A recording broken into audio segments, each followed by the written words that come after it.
What is up, everybody? It's Cody with Blood Money MMA Bets here with my boy and co-host JohnnyKpicks, and we got two super special guests for today's show for this UFC Vegas 77 show. We got my boy Free with free UFC Bet Picks, and he really knows the stuff. Super sharp guy, super nice guy.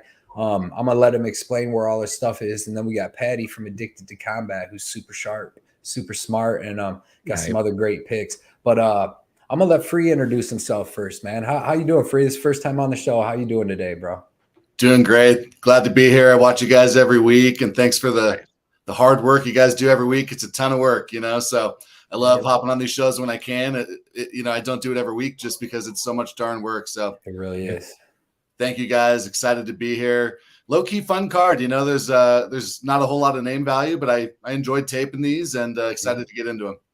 Heck yeah. Yeah. Where can everybody find you at? I know you got a big old Instagram page, man. A super good page, dude.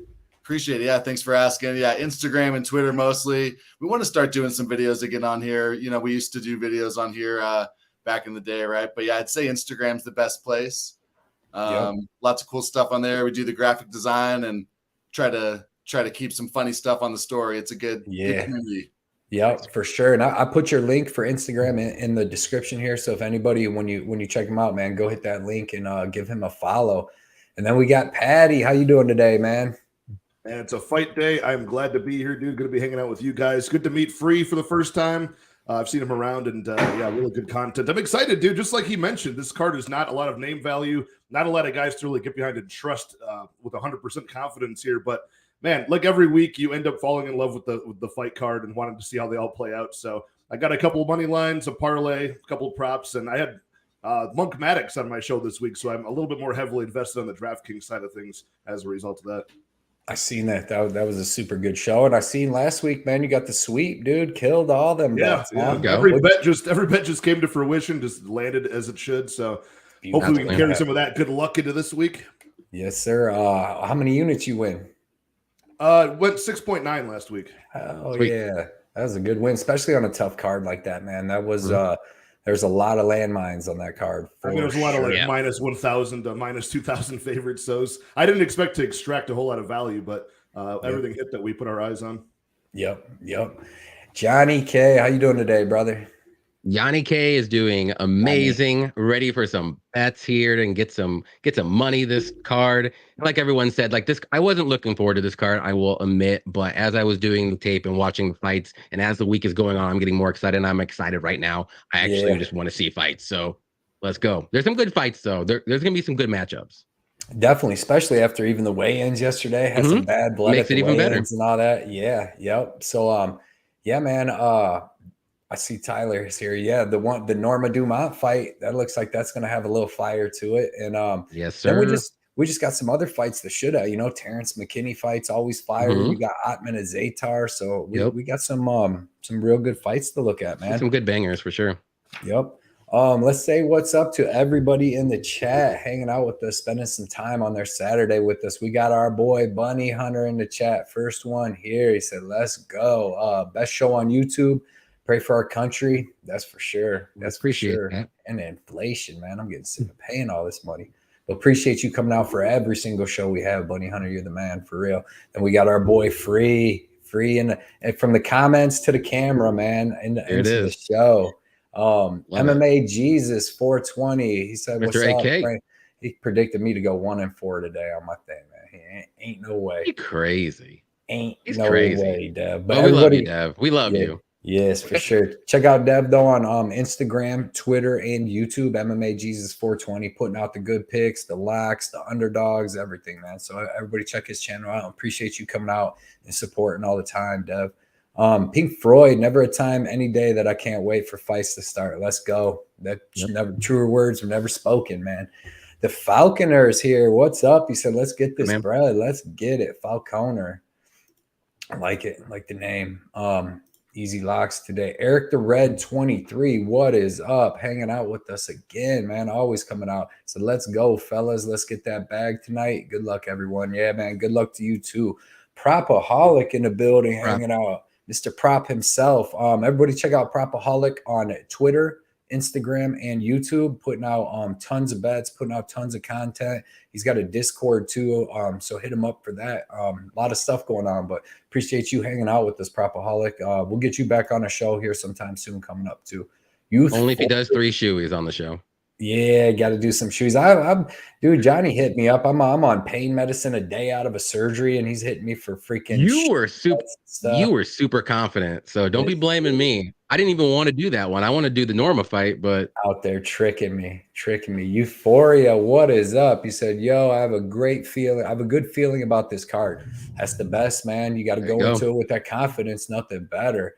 Derek Izzy, my dude, what is up? Said, I love the show. Here comes the money for sure. And everybody, go check out Derek Izzy on Instagram, man. He puts out his algorithm, and he puts out all of the fight finishing, different winners and stuff. And the winning rate's like 80% on the fight finishing. So excellent. I think this week the one he had finishing was the Walt Harris fight, and then that got canceled, so that sucks. But still got all the other ones picked, and he's a big part of our my Discord too. So appreciate you, Derek. Eric Savala, what is up? Another big part. Sexy boy Savala out here. Sexy Eric. Yep, putting out. Check him out on Instagram and in my Discord, dude. He's always putting out good picks, and he puts in the time and the effort. You can tell, and I really appreciate him. So I appreciate you hanging out with us, man. Shady, the beach bum in the house, hanging out with us. Shady. He's gonna have us figuring out emojis all show for sure. He said, "Do not by Big Sister Vein." Okay, all right. So he's got Dumont. All right. MMAG said, "Let's cash a big motherfucking bag for sure." Tyler, our boy with 138 MMA, he said, "Let's go. Today is the day. Norma Dumont is getting that KO." That's what Johnny was talking about earlier. Setting up perfectly. Yeah, but everybody check out. Yeah. What was it? Plus what? 1,200. Man, it looks good. That's good. That's crazy.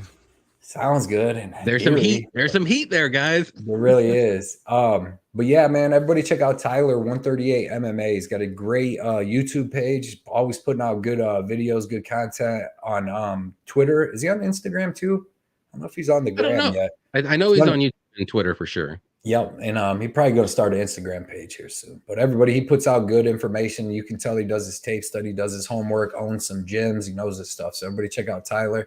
And yeah, he was just on a show like last week. Effie, everybody, we got all the cappers in here today, man, checking stuff out. Appreciate this. Any action, Effie, any action sportscast. Everybody is rooting for Norma. How yeah. I don't know about everybody, but check out any action sportscast on YouTube and on Instagram. That's where he puts out all his content, and on Twitter. And great dude, great content, and he needs to be at 1,000 subscribers. Honestly, he puts in the work and deserves it.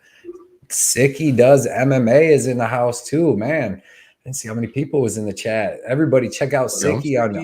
Yeah, Sicky's he's a great dude in the community, man. And check him out on Twitter.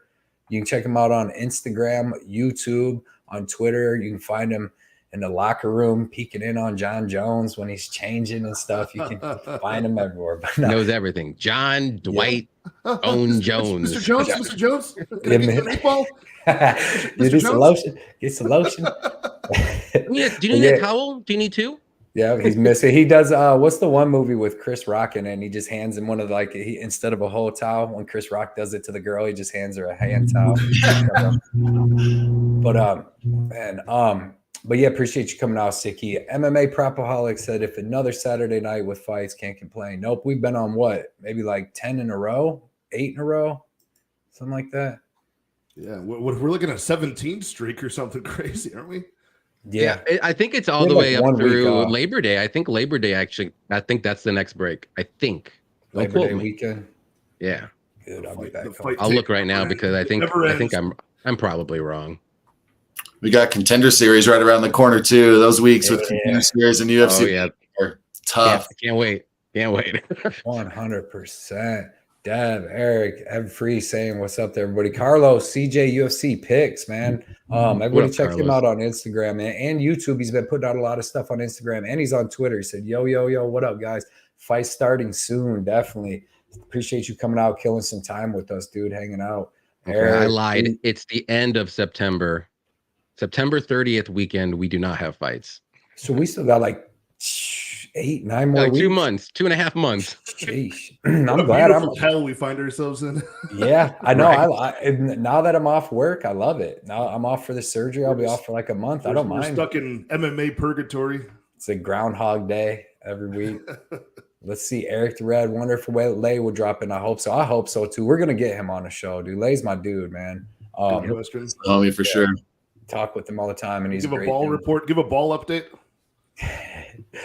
Pink Floyd Cody. Oh, little blue. Yeah, man. You know, we're not 100. We're not 100 yet. It's getting better though. It's getting better. That's for sure.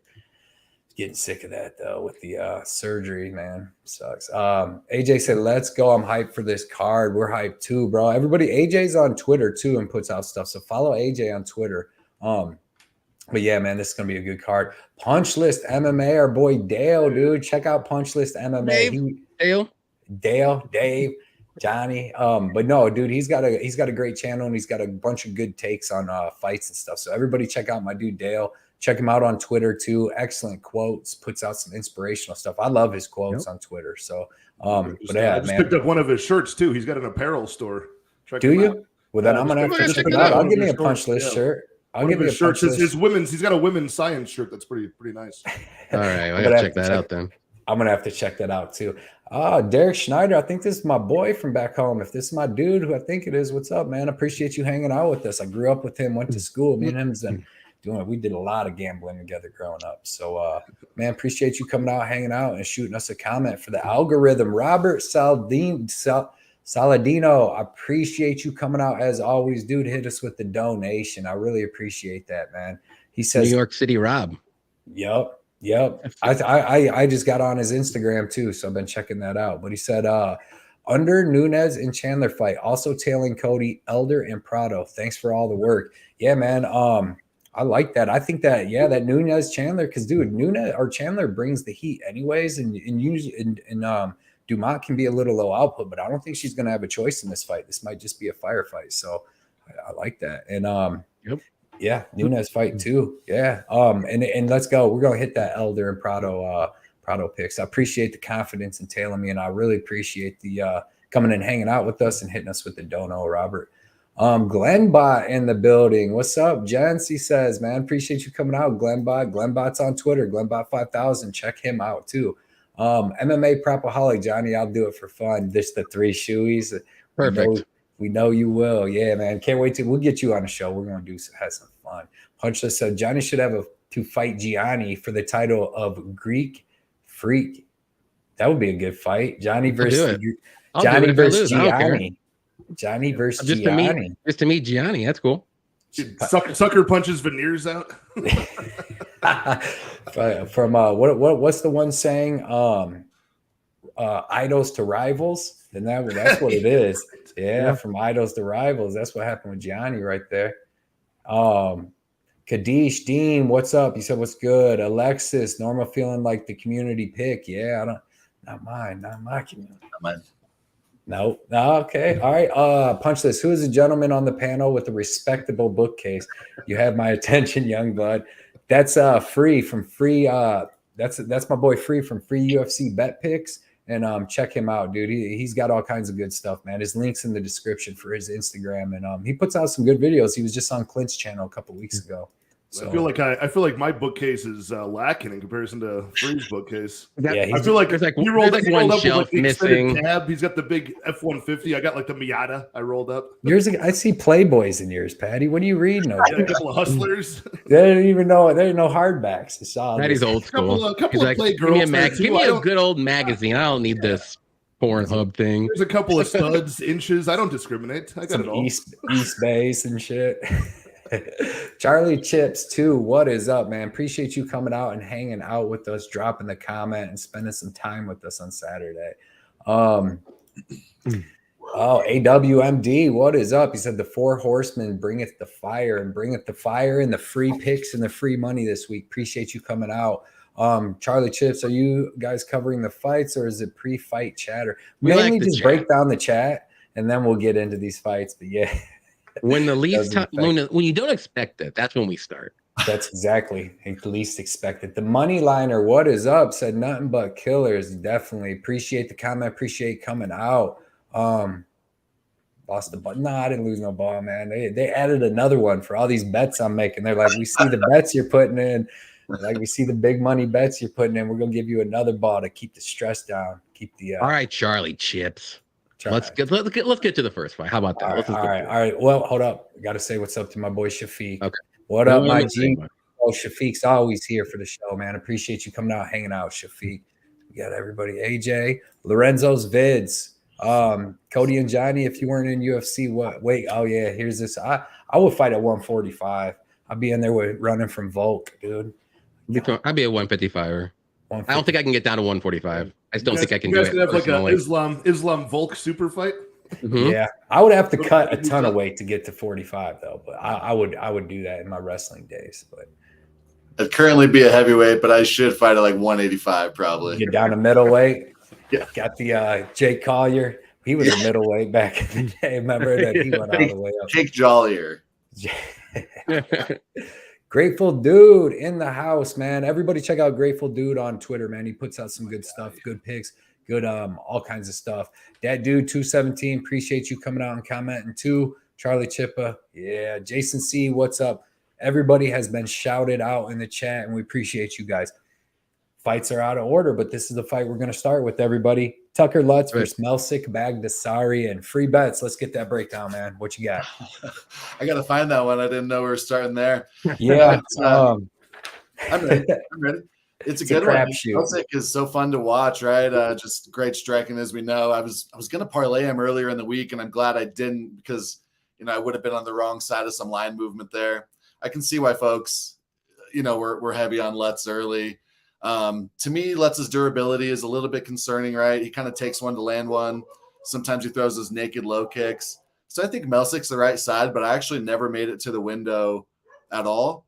Melsik's been submitted twice, so I was thinking, maybe like a Lutz round 3 submission. I think he might have a cardio edge here. So I was thinking about some like late, wild props.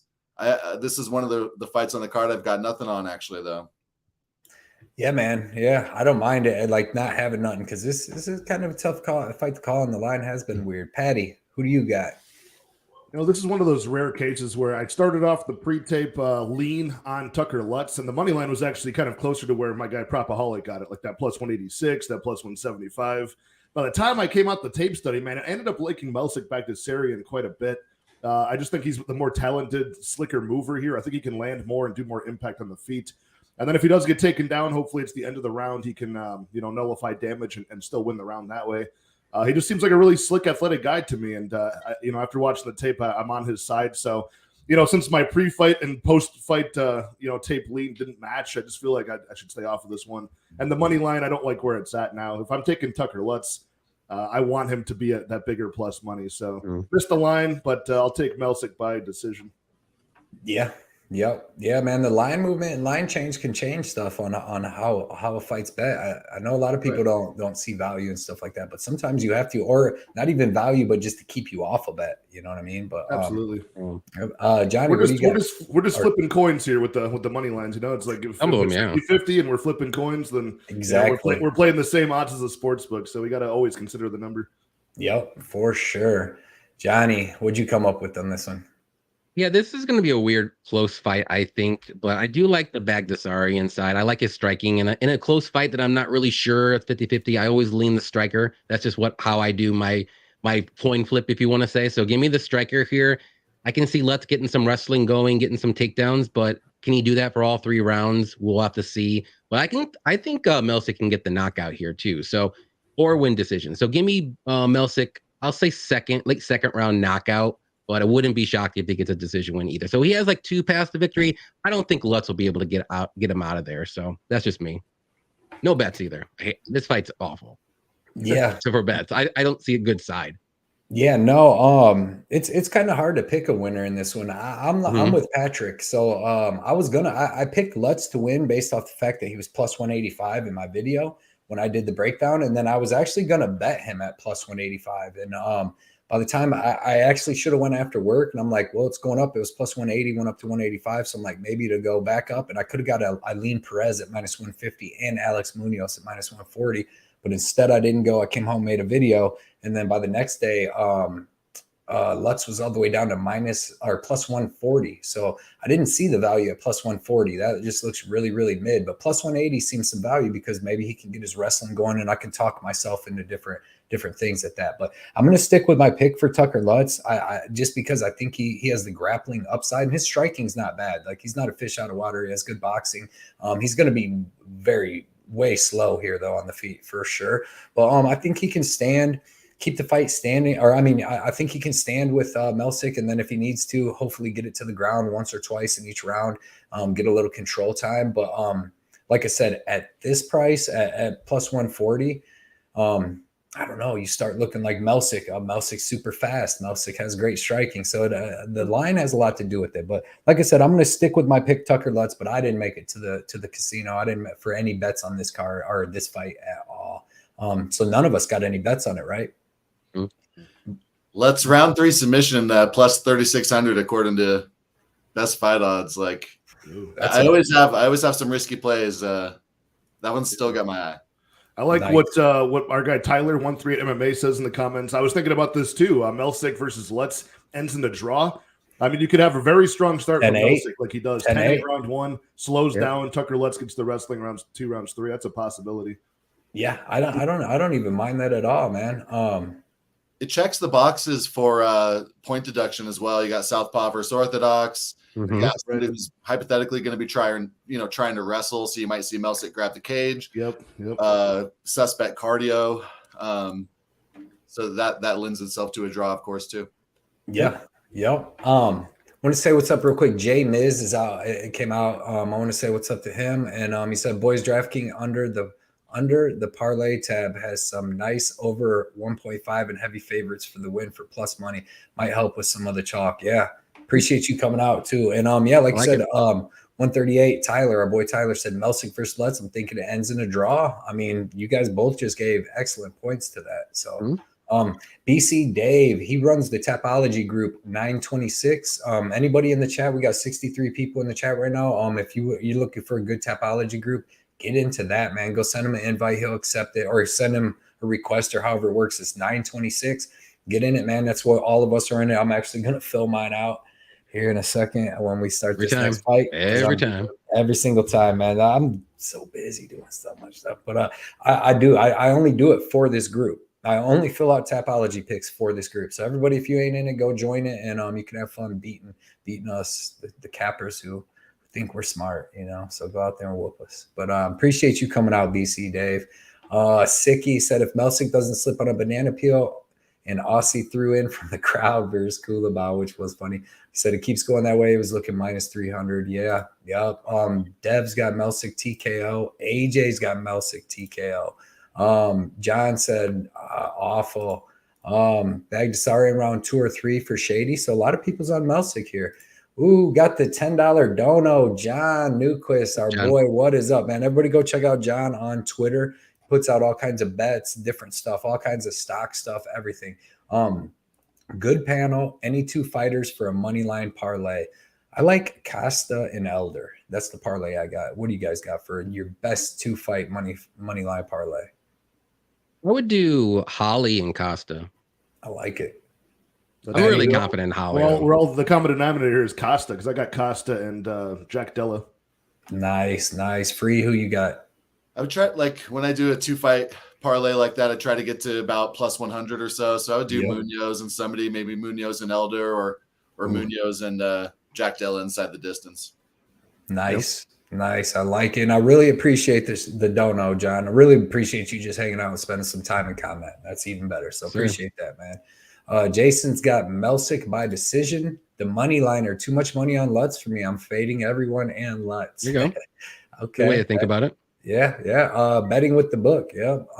Brendan, what is up? He said, hey, gents, what's up, man? Appreciate you coming out, spending some time with us, helping the algorithm with that comment, man. We really appreciate that, Brendan. Shady said Baghdasaryan Munoz parlay plus 152. That's some good plus money right there. Don't mind it. Deaton by split, AJ says. Okay. Bunny Hunter MLB picks, Johnny. What you got? 'Cause you know he's a Braves. degenerate. Braves -1.5. We Let's got go. Yankees, and we also got the Twins, and put that in a little parlay. There you go. Braves, Yankees, Twins. For Yep. MLB, you want to bet MLB. live unders. Live unders? Yeah, if a game's a blowout, you wouldn't want to do it because sometimes they're putting in like an outfielder to pitch or whatever. But I tell you, if a game is somewhat tight at all, doesn't matter which runners are on, doesn't matter which inning, because all that stuff is baked into the line. Live unders on MLB is the ticket. We'll try it out. You heard it here, Like it. dude. He's an excellent gambler. Like free, like you guys know, we have excellent gamblers on here that know about all kinds of sports. Like anybody that I see that like is good at, really good at what they do, man. I want to get them on here and ask them and talk to them and stuff. So that's why I appreciate you coming out tonight too. I mean, somehow Patty ended up here, but man, we like him too. I know.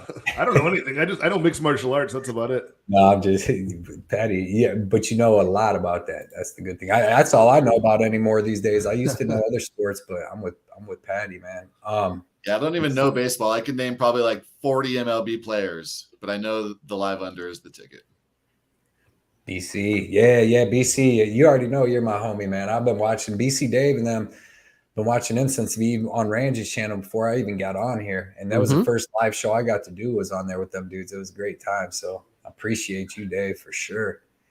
Thank God that those Tapology reminder emails. LOL. I follow all the content UFC news throughout the week, but space filling it out till last minute. Exactly. Anyone got the link? Which link, AJ? Oh, for the Tapology. How do you get to that? You just go to, I think you just go to tapology.com. I don't know if there is a link, and type in 926, like search for that group, I think. Yeah. Under groups, 926. Something along those lines, yeah. Yeah, Like get in join there, a group AJ. or something. Yep, you'll love it. Can you let us know the order of the fights you will talk about so we can prepare some questions? Yeah, next fight's going to be Costa Lingo.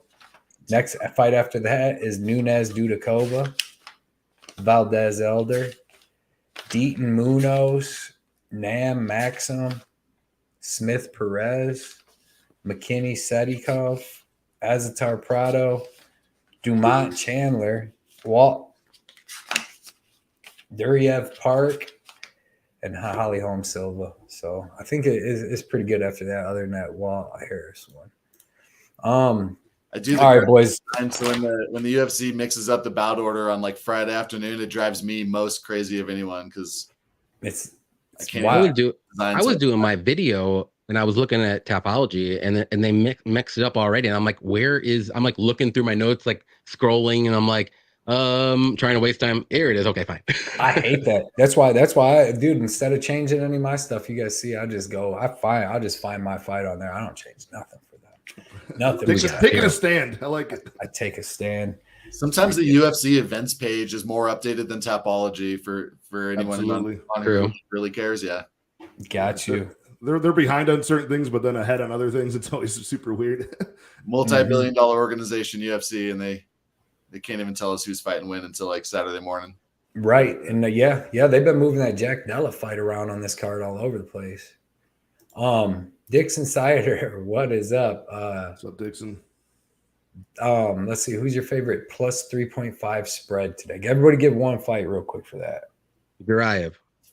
Okay, that's a good one. That is a good my one. motherfucking pick. Yeah, you got a shoey bet. I think Park wins, but I think Durayev's going to win round. We'll get to that fight later, but I think he wins round 1 no matter what. Okay. Round 2 and 3, I don't know. Who you got, Patty, for that one? God damn. I think Estela Nunez would be a good one for that. That's a really good one. Because I think she's going to win round 1. That is a really good one. That's true. She just has to tuck or not get finished in second or third. Yeah. I like that. I like that one too. I like Chandler probably. I'm looking at him right now. I don't usually do those spread bets. Maybe I should more often. Yeah, I think Chandler's minus 240 actually. That's not very good. How bad one though? How about they're jumping out of me. How about Tucker Lutz, man? Can you pull one round out of this? One round? One round of control time, yeah. I should have thought about mine better. Estela Nunez is a good. You should just take the plus money side. You should take your money line if you're going to play her at all, in my opinion. There, but I don't know. I don't even know what that is. Right. I think like 170 or so now. Plus Really? 170. Sucks. Pick him out. Maybe not bad. I like your Duryev one the most, actually, because I think that's going to be a super back and forth fight where the judges will be very confused. Yeah, might go to split too. I'm glad to hear that. There's no might. Duryev's just going to win that fight. He's going to win that fight. Cody. Remember, you're on Viking on Thursdays. Oh shit! All right, boys. Got you. Fight number 2: Austin Lingo versus Melky Costa. Patty, let you start this one. Dude, I love this fight. This is one of my money line bets. I do have Melky Costa 2 units, minus 200 to win 1. Very confident in this guy. I feel like he's just a more diverse striker on the feet. He's got an advantage there. Austin Lingo, very one-dimensional boxer so far in the UFC, and he's been having the privilege of fighting guys that tend to fade after round 1. So he gets beat up in round 1. He takes over as the fight goes on, but Costa's got very good experience, very athletic, switch stance striker, good grappling, and he's not going to slow down in this fight. So I think he could get a finish within a couple rounds, but I'm just taking that money line confidently. Still, he's still 0-1 in the UFC, so we still have some stuff to prove with him, but that was against Thiago Moises on short notice, so I'll give it a pass. So give me Costa to get this done, probably inside the distance, probably early. I love that money line. You're muted. My bad, Johnny. How'd you see this one playing out? Yeah, same way, same thing as Patty. I like Costa here a lot. I think he's more well-rounded. Lingo's mainly just a boxer, and I know he's been killing people in the regional scene, but once he made it to the UFC, he's not knocking out anybody anymore. So he's not very dangerous. I think Costa's way more dangerous on the mat and on the feet. So give me Costa here. I think he does get the sub later in the fight, maybe second or third round when Lingo starts to slow down a bit. Okay. All right. Free. What you got, brother? Yeah, I'm on Costa as well. This is one of the guys I was thinking about for those 2 fight parlays. I was looking at like Aylin Perez and Elk, for example. I never got to the window on it. I do think he's good here, but these guys making their official UFC debut, coming off Contender Series as a favorite. Clint talks about it a lot, right? Like they're often overpriced, and I think it's profitable to trade them sometimes. I never got there, but I like Lingo. I think Saif Sayoud's the best coach in MMA personally, and so I always have respect for that camp. He's gritty and durable, but I think Melk's just more talented everywhere. You often see Lingo kind of just swinging at air, very predictable, basic striking and injuries, as Patty mentioned. So I think Melk's gonna probably win a decision here. Yeah. I'm with you guys, man. We're all on Costa. I think Costa is the more well-rounded fighter. Lingo does have the good boxing, but Melk's got good Muay Thai, man. Excellent flying knees. Just more versatile in the air and definitely more versatile on the ground. He's going to have the better wrestling and he's going to have the better jiu-jitsu. So, yeah, man, I think that as long as he doesn't just keep this a straight boxing match with Austin Lingo, he wins this fight. And I haven't parlayed with Derek Elder. Or not Derek Elder. That's a dude I grew up with. Evan Elder. That's not Bill Dawson? Yeah, exactly. Norashi, man, what's up? He said, Park look awkward at face-off. Yeah, because he knows he's going to get beat up. That's how he looks in every face-off. He's just a nice guy. I see it in his eyes. He doesn't want to look in. He doesn't want to look and be a mean guy. He doesn't have to be mean. He's cool. He's gonna get beat up. Brett, does Costa have to keep this on the ground against Lingo? Lingo gives me Nate Diaz vibes with his hands. No, Costa can win this standing up too. Like he's gonna want to mix in some grappling. I hope he makes it look exactly like the Yusuf Zalal fight against Austin Lingo, except maybe he can get the finish where Zalal ain't really a finisher. But yeah, man, just get Lingo striking, come at him, throw some kicks, get him striking, duck under his big boxing combos. Because Lingo throws in combo, dude. That's what he does. He throws like 4 or 5 punch combos, and either you can counter him and crack him in the face in between his combos, or you can just duck under and hit him with the takedown in between them. So I'm hoping he's smart enough to mix all that in. And he trains with Joe Anderson Brito all day long, so he's got to be tough, dude. That dude's just throwing beatings on him all the time. The body kicks and low kicks, I think, will be really effective for Melk here too. Luis Saldana was piecing Lingo up with the body kick. Yeah. So I've always remembered that. His striking defense is real basic. He just kind of shells up, real susceptible to body kicks and probably those body knees that Melk likes to throw too. Yo, definitely. So let's see. My boy Eric said he's got Park Demon time. Yeah, Iron Turtle's gonna get cooked up. Let's see. MMA is the best base for worst tattoos. Those are the facts. Those are the facts. Blue hair for the win. Okay, Milky. All right. I hate betting against Saif Saeed. That's tongue twisting me. Saif Saeed right now at Fortis MMA. Yeah. I feel like they're hit or miss, man. I feel like they had a good run, then they went down for a little bit. Now they're coming back up a little bit. But, Dirk said, in any language, this fight is easy. Speaking of fighting lingo, there's one best bet, and that's milk, regardless of the cost. Oh, look at this guy out here. Rhymes. The old word Eminem. The old Eminem of the MMA game. That was a good one, though. Yeah. We got some people. AJ the Gangsters in the Tapology group. I'm about to fill mine out. All right, boys. Next fight is Stella Nunez versus Victoria Dudakova. And Johnny, we'll let you start this one off. Oh, this is a tough one for me too. I ended up going with Dudakova here, but I'm not super confident whatsoever. It's always hard to bet on or pick UFC debutantes. And I know she's got good wrestling and grappling. Her striking isn't that great, but Stella Nunez has good striking, and she has zero takedown defense, and she slows down after the first round. So it's really Nunez early, Dudakova probably late. Who's going to win this round 2 is probably who's going to win this fight personally. So I'm just going to go with Dudakova. I think she can get those takedowns after the first round, but she has to survive. So not confident whatsoever. I don't have any bets. I do like the under 2.5 though, just in case if you don't want to pick a side. I think it's almost plus money or close to it, whatever. But other than that, I wouldn't play anything else other than that, maybe. But no bets for me. Okay. All right. Patty, who you got? Yeah, I'm on the Dudakova side for this one, but the money line I do not agree with. I think it's far too wide for a debuting fighter as young and undefeated at 6-0 amateur and pro for Dudakova, who's a really talented wrestler. She seems extremely athletic too, a lifelong athlete there, physically strong, but her striking is so rudimentary. And you've got Stella Nunez with UFC experience, whether it's good or bad. She's been starting strong, and she's got really good Muay Thai weapons. So if this happens to stay standing, Nunez should be winning that battle.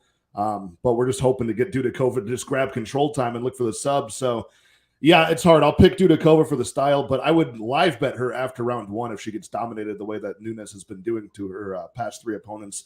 Maybe get closer to even money or minus 150 range. Then maybe you can pull the trigger, hopefully closer to like a plus number. Then maybe you can pick Dudakova. But on this money line, it would be dog or pass for me.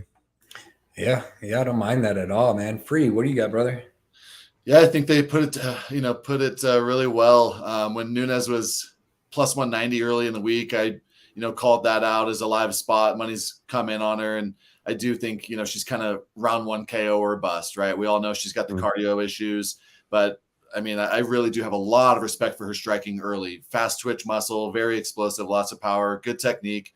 She dropped Yasmin last fight, obviously, when Yasmin was throwing kind of a lazy naked low kick, and she was able to withstand that barrage. Like the whole first round, Yasmin was on survival mode, right? So I think Estella's cardio looked especially bad there because she was trying to go for the finish, right? I expect a little bit better showing from Estella cardio-wise here.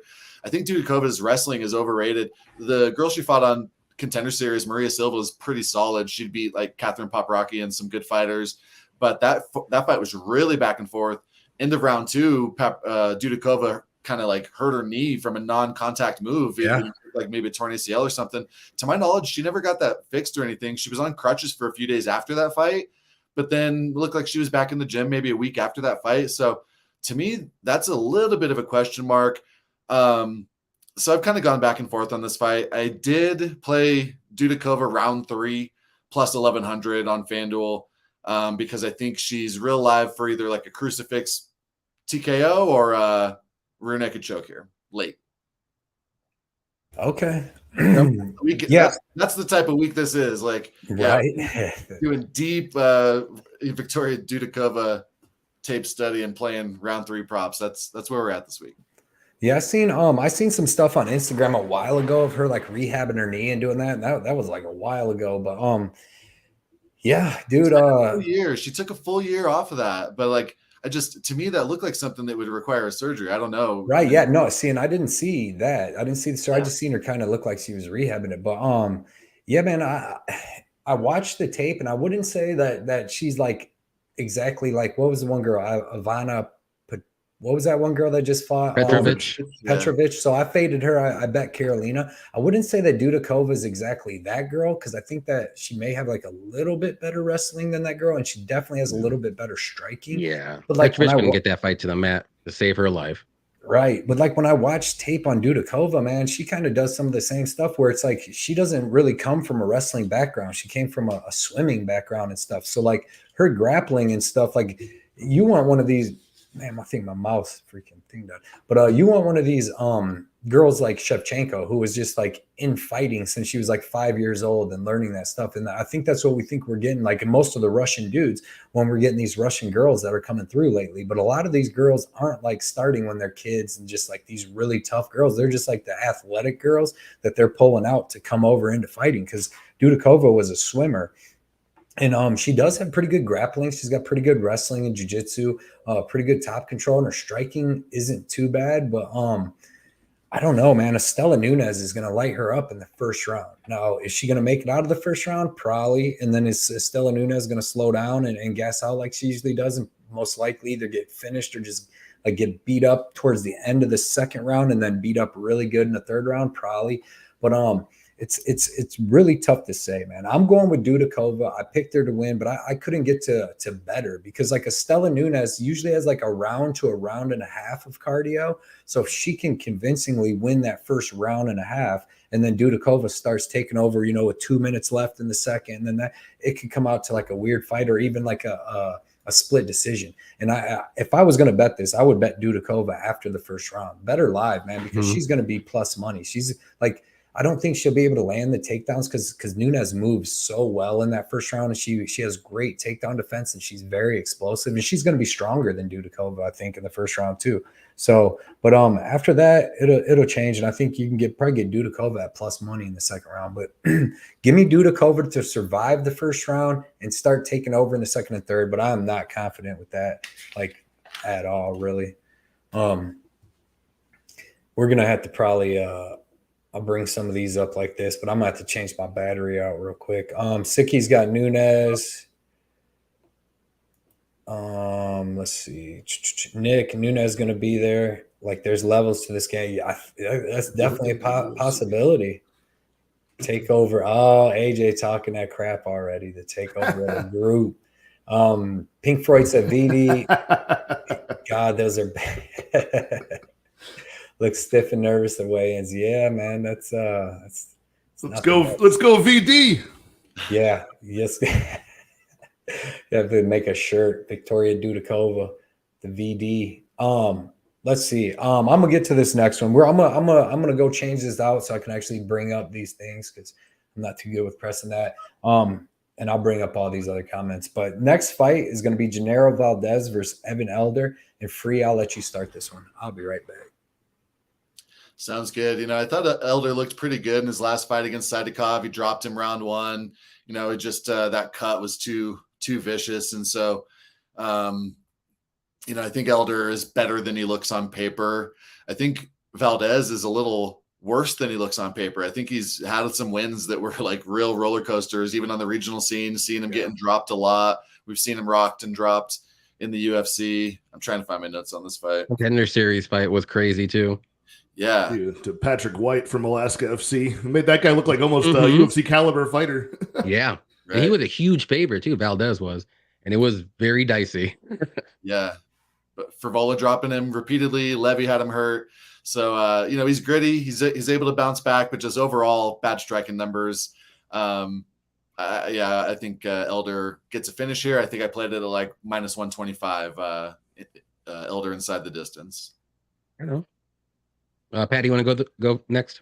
Yeah, I got the same read as Freed does. I mean, Valdez is going to bring the storm early, just a brawling, all aggression striker, and not a whole lot of defense. So it is going to be dicey betting on Evan Elder. I do have him in a parlay with Jack Della Maddalena. That's who I paired him up with. And And I don't really love that because it's a huge money line, and I don't think there's a lot of value on Evan Elder, if I'm being honest, at like what -300 or whatever I got him at for that parlay.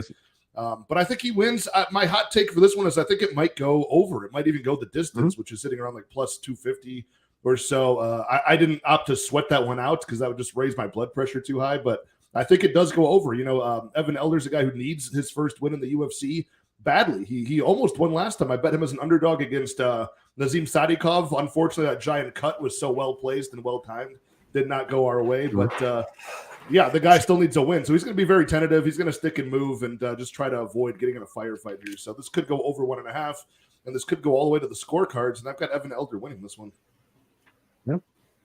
Yeah, I'll go next real quick, Cody. Yeah, I think Elder's a little bit more well-rounded. I think he's a little bit better than Valdez, but Valdez is going to be dangerous early. So if this fight does get out of the first round, I do think it could go over too. Like Patty says, I like the over 1.5. I even like the over 2.5 or go as a decision. I think that's a pretty solid, just to put some sprinkle on it. But I don't like the money line. I don't like it at all. But I do think Elder does win this fight. If it was closer to like -200, I would probably parlay that all day. But like it stayed at -300 all week, and I just couldn't do it. But I do think Elder does win this fight. Nice. So everybody's on Elder, I'm assuming. Yeah, I'm on Elder too. I just think that he's just going to be a little bit better than Valdez everywhere. And he's got pretty good power. Like you guys were saying, I heard one of you guys say that he needs to stay safe in that first round. And definitely stay safe throughout the whole fight, but definitely in that first round where Valdez can be crazy. But I just think that Evan Elder, man, he showed really, really good composure in that Nazim fight. Nazim's really good. He's a really well-rounded fighter, and Elder was looking better than him everywhere in the striking, the grappling, and everything. So I expect him to be able to use that here and just beat Valdez. I think it goes over. I think that this fight goes to decision. I really like that over 1.5. Is it still sitting at like -140, 150? I feel Yeah, like the 1.5 is, yeah. I feel like that's pretty good because I don't think that Valdez is all that chinny. Like, I know he got stopped by Fervola, but he switched that style up a whole bunch in his second fight. So I don't see him coming out like that against Elder. But that may be his way to win. You know what I mean? If you just try to go technical to be technical with Elder all 3 rounds, you're probably going to lose. But so yeah, we're all on Elder. Let's see. Tekin, what's up? Said Blood Money MMA bets. Which of y'all is free UFC bets? And what's my boy's name? Right down here in the corner right here. What up, guys? Yeah, free UFC Bet Picks on Twitter and Instagram. We got a YouTube channel, but haven't done videos in years. Yeah, glad to be here. Yeah, get them videos back, man. But we get you back here every chance we get, man. We love having you on the show and getting that knowledge, getting that betting knowledge, man. It's always Abu Dhabi. What's up? So what's up, my man? What's up, Abu Dhabi? Appreciate having you out. We met up in Chicago at the Bellator. Oh, What's up, man? Night. Yes, it was. Elder's lock of the week. Cody and Pat met you at Bellator. Yeah. And Johnny's chop suey. Chop suey.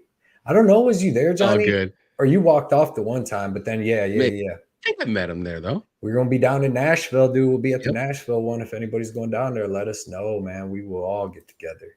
Glenn Boss said over 1.5. I love that on this one. I like it. Faye said if Ramazan Kadyrov was UFC president, then there would be no women in MMA. That's something there would be no freaking women barely. That's the dude from that beat up on Kamza, right? Yeah, that's the Chechen guy. Remember him beating up on Kamza? Kamza's like, stop acting like he's trying. No. Please don't hurt me. That guy looks like a grown-up version of like a real grown-up version of Hasbullah, if I'm being honest. I don't know if that's racist against Russians, but if he didn't have the thing.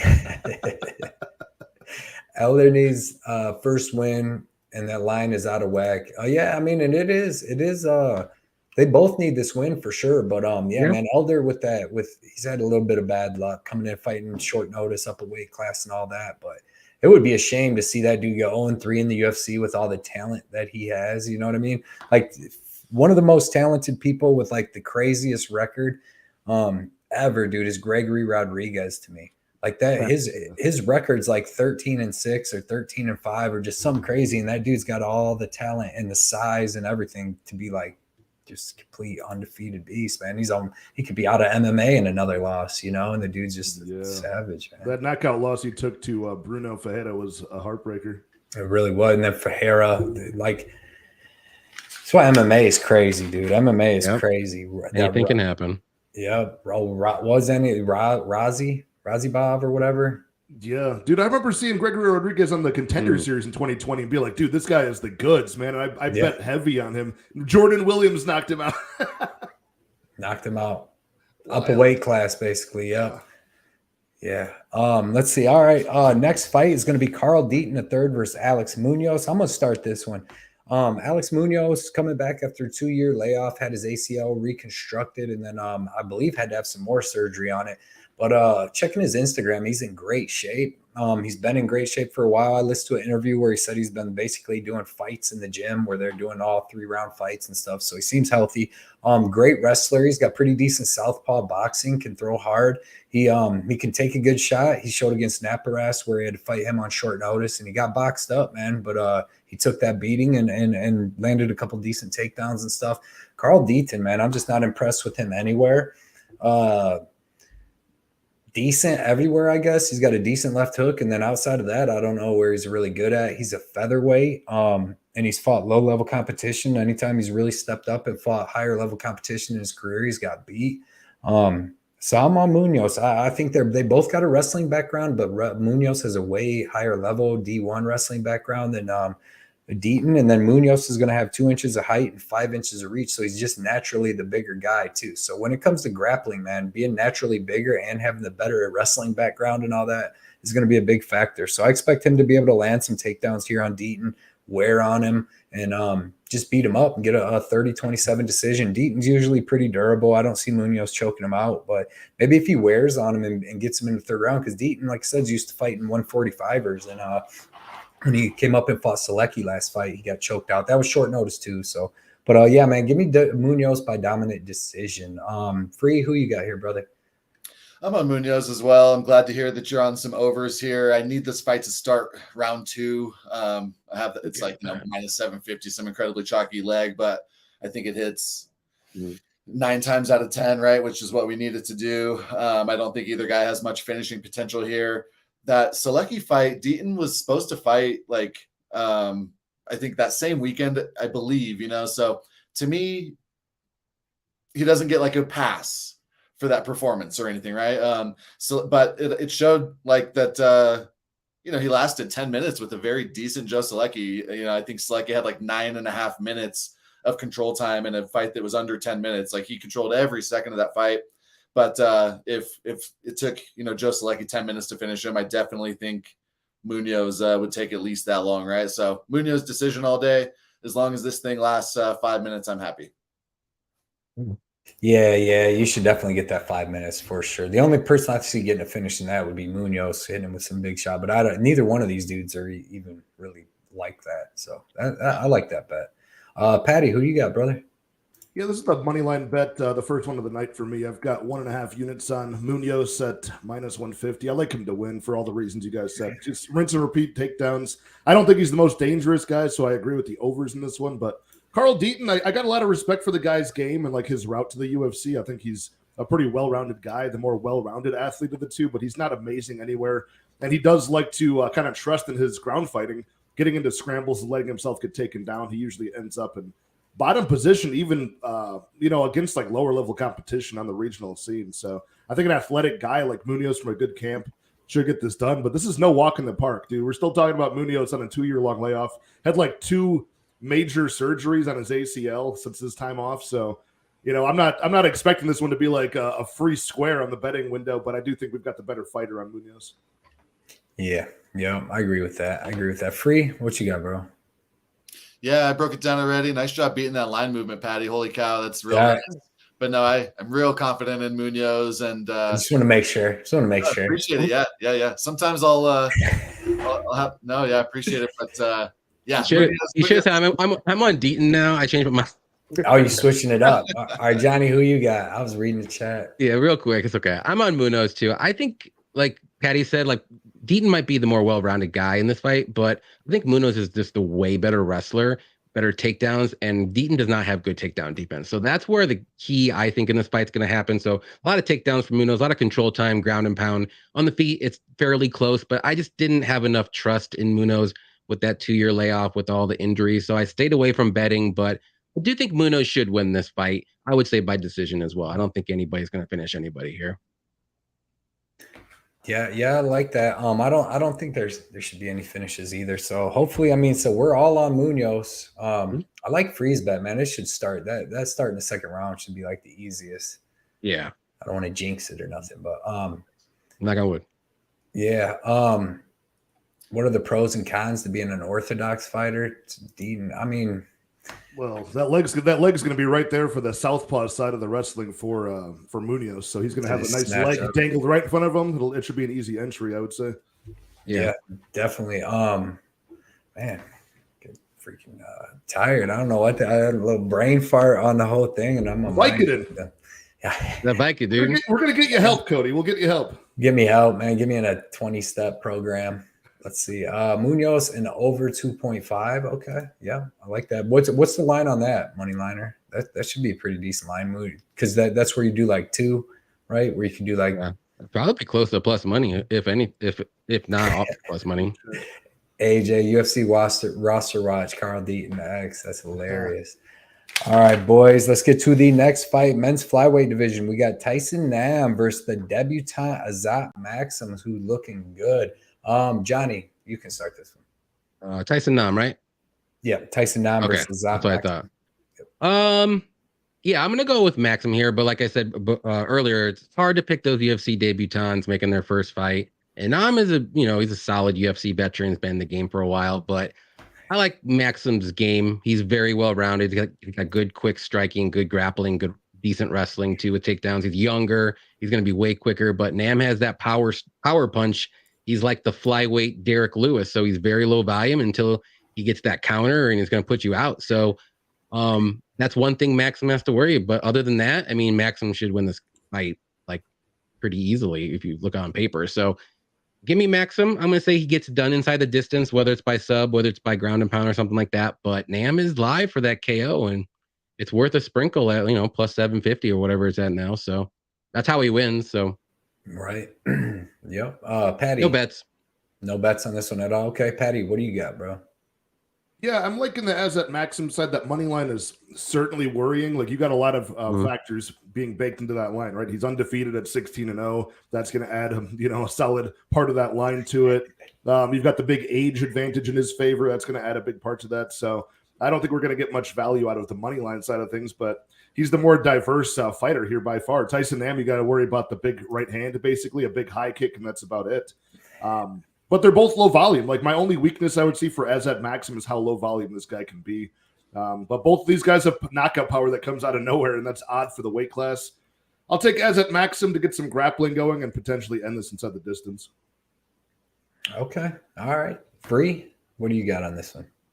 I'm excited for this one. I think Asat is like the goods. I think he's for real. Another Kazakh fighter like Shavkat, another undefeated guy. Like, I think the UFC has something here. When he's on top, he's really exciting. He's always moving like incredibly explosively, even when he's grappling. Not a boring fighter at all. He can time his takedowns really well, and he's not desperate for takedowns. He's got some pretty clean technical kickboxing, and he'll throw a couple strikes and go for a takedown. And so I just really like his game. Nam historically was pretty durable. He'd lost to Schnell, Kai France, and Sergio Pettis all by decision. Last time out, of course, I think he got clubbed and subbed by Bruno Silva, and that was the first time he'd been finished in a long, long time. So I was kind of struggling on a prop here. I ended up going with Asat round 2 submission and Asat round 3 submission. Plus 1,100 and plus 2,100. FanDuel had the best odds. I think that his suffocating game is going to wear out Nam, and he's probably live for a late rear naked choke. I like it. And I think this guy is for real. I'm excited to see him. Yeah. Man, this is a tough UFC debut, dude. To come to fight Tyson Nam, who's pretty good everywhere, and he's just so experienced. I know he's 39. I think his takedown defense is like 100% in the UFC. Yeah. And my problem is, I seen Asat on the regional scene get his takedown stuff by a couple people for a little bit little parts of the fight. Like there was a French kickboxer. His last name's like Ajaru or something like that. And he was actually able to, I thought he won the first 2 rounds, and then he got knocked out with like 50 seconds into the third. But he was stopping all the takedowns and kind of piecing Asat up. And then, like I said, Asat came out in the third and was able to get the knockout. But I don't know if I'm sold on Asat. Like, I don't think I'm going to pick Tyson Nam here either. But I'm not sold on Asat because if he can't get the takedowns and get a lot of control time, it's going to be a long night. Like, it's going to be a tough night. You know what I mean? Striking with Tyson Nam, because Asat doesn't have like a crazy striking game. He throws like a 1-2, a double jab, 1-2, decent like leg kicks. But other than that, man, if this fight stays standing all 3 rounds, it's going to be a very close fight. With that said, I'm going to take Asat just because I do think that he might be able to mix in a takedown or 2 and get a little control time and stuff. But I'm staying far away from this fight. So give me Asat, and I might actually take him by decision because freaking Tyson is usually super durable, dude. I bet the over in the last 2 Tyson Nam fights and lost them. I bet is over against Odi Osborne when Ode jumped right into that punch. And then I bet the over with Bruno Silva, over 1.5. Just needed like 1 minute left doing that front kick to the face to the chokeout. So give me Asat. But like I said, dude, Tyson Nam is super live here. And anybody betting him, I can't blame him at all. And this is going to be a good fight. And we're going to know a lot more about this dude, this prospect by the time we're done here. Yeah, one thing I like about that fight you mentioned, Asat taking on, I think it was Michael Algeru, who's the guy you were referring to. Yeah. He absorbed some heavy damage in round 2 from Algeru, and he actually got dropped, I think, but he scrambled back to his feet, recovered well. So that did bode well for like my confidence and Tyson Nam cracking him and him still, coming back to win the fight. Yeah. Definitely showed that, a little resolve, and shows he got some striking if the wrestling doesn't end up working out. So, yeah. Everybody's sold on him. Sold. You sold everyone. Free and Patty. That's good stuff. Pink Floyd says, "Is that Hawaiian Punch shady?" Oh yeah, that's a good one. Yeah. That would be a better nickname for Tyson Nam. Is he too old to get? Is he too old to get another nickname? No, because that's really what he does. He walks around the ring and he just tries to line up that right hand, dude. And when he can do it, like, or if you're Ode Osborne, you just jump right into it. Right into it. Yeah, fantastic. Shady said, "Brother, you got it." Yeah. Let's see. Agreed. Shane White just stating that Tyson still has KO power at 40. He does. Hey, Tyson Nam is live here a little bit, man, because it's always the experience factor too, where Asat hasn't fought nobody with this much experience, and like stuff like this could happen where Asat hurts Nam and he's feeling himself and he's going in for the kill and he doesn't realize that you should probably just chill with Nam or something, and then Nam knocks him out, because you cannot like put your guard down with Nam for 1 second because his right hand's so killer. But we're all on Asat, and hopefully we need him to win. We want the prospect to win and give some new blood in this division. Before we get to this next fight, we have 106 people in the live chat right now. Everybody, man, please smash that like button if you can for us. I appreciate it to help our algorithm for the next show. And everybody check out Free UFC Bets on Instagram and Patrick on YouTube. Both of their links are in the description, so check these guys out. You see they're giving out sharp information. So let's keep it moving to this next one, get out some even more sharp bets. We got the return of Ashley Evans-Smith versus Eileen Perez. And I can't remember which way I started last time, so we'll go with Free. We'll let you start this one. Sounds good. Last time we saw Ashley Evans-Smith, she was kind of a shell of her former self. That former self wasn't a world beater. Now I think this is going to be a shell of a decent. There we go. Fighter, right? I will say sometimes these women are able to have a layoff and come back and look better than men. Jessica Penne comes to mind. So, but she's got a pretty successful podcast. I don't think she's training full time. I don't think we're going to see a really good performance here. Aylin is pretty solid. She's a finisher. She's got a terrible resume, and it's actually worse the further into it you look. But I think she's pretty solid. She was outlanding Egger on the feet. She was looking pretty good against Tamara's Vidal, and I like Vidal. And so I think Perez is going to get a finish here. I played Eileen's money line. I was late, kudos to folks who beat me to it, but I played it at -215, and then I played her to get a finish at +200. I like it. I like it. Patty, what'd you play on this one? How'd you see this one?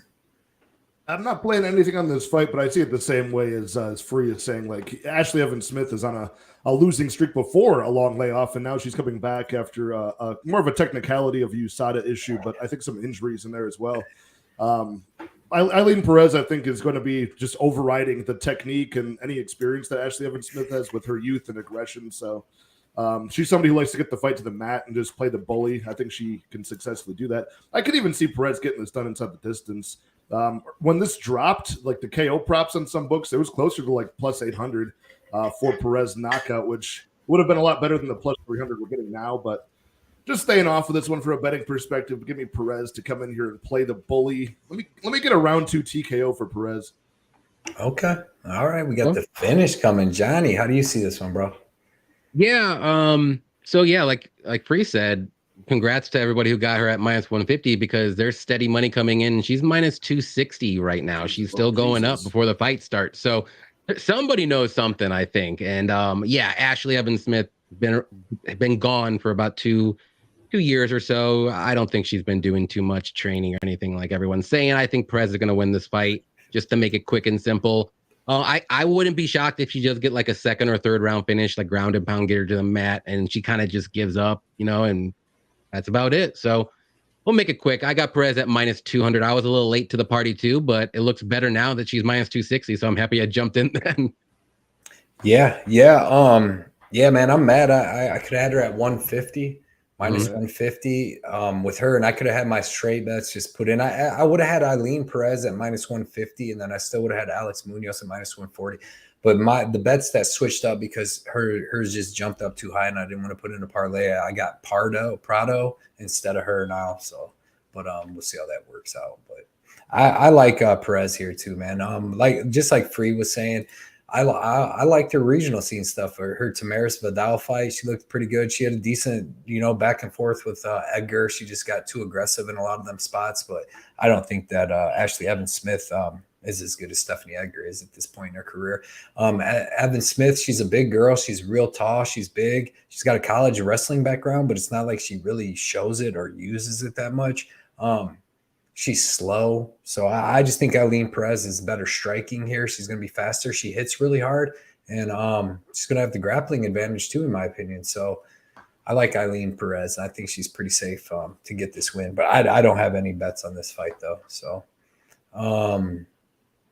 let's see. AJ said Perez better twerk with a W. She will. She will. AES probably still, Pink Floyd said AES probably still juice coming into this fight to get paid, get the win bonus, and who cares, right? That's how it seems like. Excuse me, some of them do. I hope not. Get paid, but yeah, like right. Perez is my biggest money line, Sicky says, bet. Laugh my ass off. What is wrong with me? Nothing. She should get it done for you, Sicky. Minus 188. That's a good line. That's a good line. Looking better by the minute. Yeah. Today, yes, has a fused neck too. That's no bueno. No. Yeah. What's the over under line in this one, boys? I think it's plus 150 for under. 155. Yeah. Abu Dhabi said, wish everybody wasn't saying the same. Retire, Christy Mack. Yeah, looks like War Machines girl. The battle of the OnlyFans with these two women. Yup. Ashley telling her loved one she's retiring after this, having them make some quick change. Yep, there you go. There you go. That's why the line's going. Hey, Punchless said, ever listen to her podcast? Garbage fan. No, I have not listened to it, but no. Yeah, no. So I mean, it's never good hearing that retirement talk going into a fight. And she's coming back after all these years off, failed PED scandal and all her different stuff, dude. I think Perez got this. Let's see, fused neck and some bolt-ons. Call her Frankenstein. Dang. Jeez. Let's see, MMA Ricky real quick. Ashley looking too heavy for this fight. I know she did look big for a 135. I mean, she's tall. She's like 5'8" too. But all right, let's get into a really, really, really good fight. I know everybody's looking forward to this. Terrence McKinney, T-Rex versus Nasty Nas Sadikov. Patty, we'll let you start this one off. Yeah, I mean, it's a Terrence McKinney fight, so I'm taking the under 1.5 at minus 170 for 1 unit. I like Terrence McKinney to just basically play his same game plan as he's been doing so far. We kind of know this guy's a first round under 7.5 minutes or bust type of fighter. Although he's well-rounded, good wrestling, good submission game, and obviously powerful striking. But he's going to either get the finish early or go out on a shield. I think Nazim is a pretty powerful striker as well. So still a lot to learn about this guy. We did see him get dropped in his last fight early, but he seems athletic, well-trained at the Serra-Longo camp. So either way you spin it, dude, give me that under 1.5. Terrence McKinney, dude, 18 professional fights, 17 of those have ended before that 7.5 minute mark. So I feel pretty good about it. But I think McKinney at plus money, dude, he's not a bad side. He's got the experience, and I think he's the most dangerous guy that Nazim has fought so far. So I'm going to take a Terrence McKinney first round sub. There you go. I like it. I like it. Free, what do you got? This is such a fun one. I often recommend like not betting on McKinney fights because you just want to enjoy it and not be rooting for anything, right?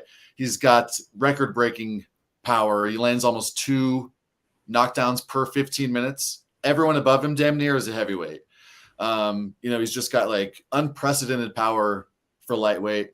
We all know the cardio issues. I think Nazim's pretty solid. We did see him dropped by Elder last fight, as mentioned, but he popped right back up. I think he's going to have enough striking defense, enough takedown defense, and enough chin to outlast McKinney here. I played 2 bets on Nazim, just Nazim round 3 and round 2. The round 2 is plus 550. The round 3 is plus 1,400. I think Nazim round 2 plus 550 is a very likely outcome here. Yeah, I don't mind that at all. That's a pretty good number, especially how the fight outcomes usually come with T-Rex. Johnny, who do you got in this one? Yeah, I'm gonna go with Sadikov. Even though I really like McKinney as a fighter. He's super fun to watch, but I just can't trust him. Like, he's gonna win in round 1, or he's not gonna win at all. So I think Sadikov can survive that first round, even if he just doesn't throw any punches and he's only on defense mode just to make sure he doesn't get rocked. McKinney's gonna start, his cardio is gonna start to drop off the cliff, and then he could probably win in round 2. So I'm going to go with that too. I think he's going to get the knockout in round 2. I think he survives the first round, and McKinney's going to come out guns blazing like he always does. So he's always going to be live for a finish. But even if you do like McKinney round 1 win and Nazim round 2, I think you can come out ahead no matter what. So I think those are the 2 likely outcomes in this fight. Yeah. That's how it should go. It really should. There should be 2 outcomes. I'm gonna go. I'm not betting this fight. I kind of wanted to, but I'm gonna go with the T-Rex outcome. I'm gonna say, because like in our last fight, we seen Nazim get dropped and we seen him get out grappled. So I mean, if T-Rex can get either one of them going, he has a chance to get this finish. If he does what he did to Drew Dober, he'll get the finish. I mean, Drew Dober is just a crazy human being that could take a beating, but he hit him with like 2 different flying knees and different straight punches. And then what he gave to Frivola, I just think he's got enough to get Nas out of here. But like I said, not confident enough to bet it, because it's either going to be McKinney in that first round and a half, or Nas most likely is going to finish him in that second round and a half, the second part of the fight. So I just stayed away. The safer bet would probably be Nas, to say that he survives the first round and then gets to finish himself, but we'll see. I mean, it's just so hard. If you bet Nas, like every single movement McKinney makes and stuff is going to be like, oh shit. Like, so I think there's better fights to fight. Brett said, what's up? Sorry, buddy. I was just going to mention the last fight against Bonfim seemed like McKinney was trying to measure his pace a little more. It reminds me of when Johnny Walker a few years ago, they tried getting him to be a little more technical, a little less reckless, right? And sometimes it takes guys a while. Like, you remember the narrative was, Johnny Walker was better off when he was going wild, right? And we heard some of that this week. It was like, man, at least T-Rex, when he's going wild, he's live to finish anybody in the division. Right. When he's in there trying to be measured and steady like he was against Bonfim, his cardio still falls off a cliff. So I don't know. I think McKinney's trying to figure out like his game plan. Those questions. It was like thinking too much. It was like in his head. Like, I gotta be careful. I don't want to go up my cardio. Yeah. And it took now Johnny Walker has to turn the corner, right? Now Johnny Walker's out there winning decisions. Like, McKinney can get there someday, and but I think that's he's gonna go through some hiccups as he tries to adjust his style if he indeed is trying to do that. And I gotta see it too before I bet like a money line on him or something like that. I gotta see it. I like the under though. You think McKinney gets cut if he loses, or he's too excited? He's like Nunez, like because he's just so exciting no matter what. I think he's too exciting, and he's ready to go. He fights pretty often. He's but still young too. That is the biggest division, though. They have the most fighters out of anybody else in the roster out of the 12 weight classes, so it's possible. Yeah. Right. And he's just like, when you get one of them fighters, man, that's going to bring it every time. And you need we got a crappy card. We need an explosive fight. That's going to boom, you bring him on. So, but you got to win some. You can't just be 0-6 getting knocked out, but good. So unless you're like Prado or Sam Alvey or something. Yeah. And I think he's willing to take short notice fights, which is always good for fighters too. Definitely. Let's see. Sicky likes the under. Yeah. This is going to be the Baghdasaryan fight. Boring. Oh, no way. That's going to be, that'd be boring probably. Time for a quick beer run. Great show. Thank you, Effie. Thank you for hanging out tonight. Good luck tonight. You're going to kill it. Punch list 3 for 3 through the first 6 with the loss. People get cut for less. Yeah. Especially if he shows no improvement. If he doesn't get cut, my man living on the razor's edge. Yeah. Oh, for sure. MPTV, man, he said, finally watched the Holly Holm Misha Tate cyborg movie called Fight Valley. It was the best movie I've ever seen. I hate the Oscars because Caitlin Chukagan should have been this guy. They're also going to re-sign all the dudes from Tough roster spaces at a premium. That's what I heard. We talked to one at the Bellator, and he said he signed. He said he signed a 5-fight deal. Oh yeah, he lost on the Ultimate Fighter. So if your fights don't go the distance, I think you're safe. He's just so fun to watch. Right. And speaking of another fight just like that, man, this one is going to be phenomenal. Ottman Zaitar versus Francisco Prado.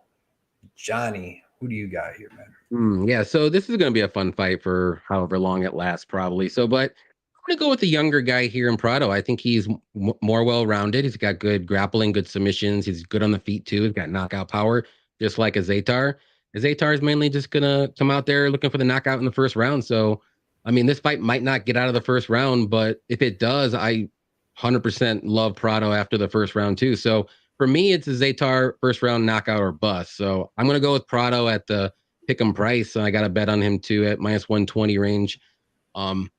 But I mean, there is a chance that Zaitar does get that knockout. But that last fight of his that against Frivola, I know Frivola is explosive, but Prado is just as fast on the feet too. So Zaitar did not look good. He was so slow with everything. So maybe a little bit of ring rust because he was away for a bit, but I can't back my money on that. So give me Prado here to get. I'm going to say he does get the finish, whether it's by sub or knockout, but. I mean, even if this fight does go to decision too, Prado's going to win that too. So I like Prado a lot here. I think he gets it done. I love the confidence. Love it. Patty, what do you got, bro?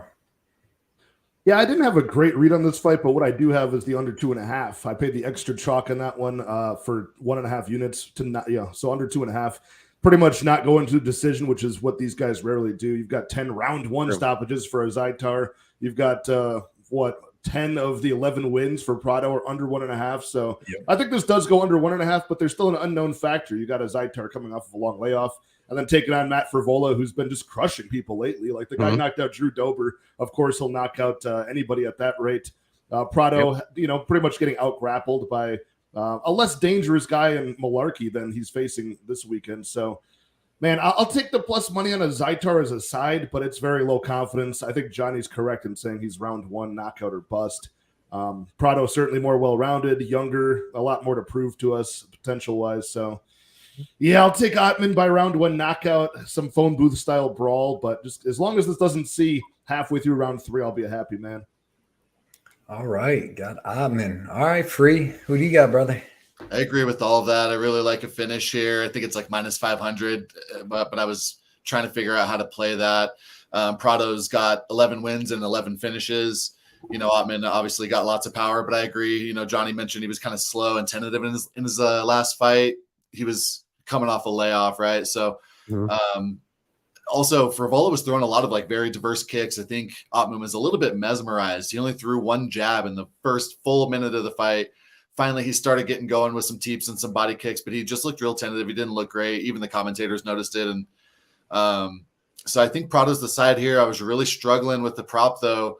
You know, he's got good jiu-jitsu. I remember late in the Malarkey fight, he actually reversed position with a deep Kimura. Like it looked like he got it. finished Jamie Yeah. deep late there. Yeah, so I think Ottman, you know, he's only been finished once. He was undefeated till last fight, right? Like both these guys were undefeated until their last fight.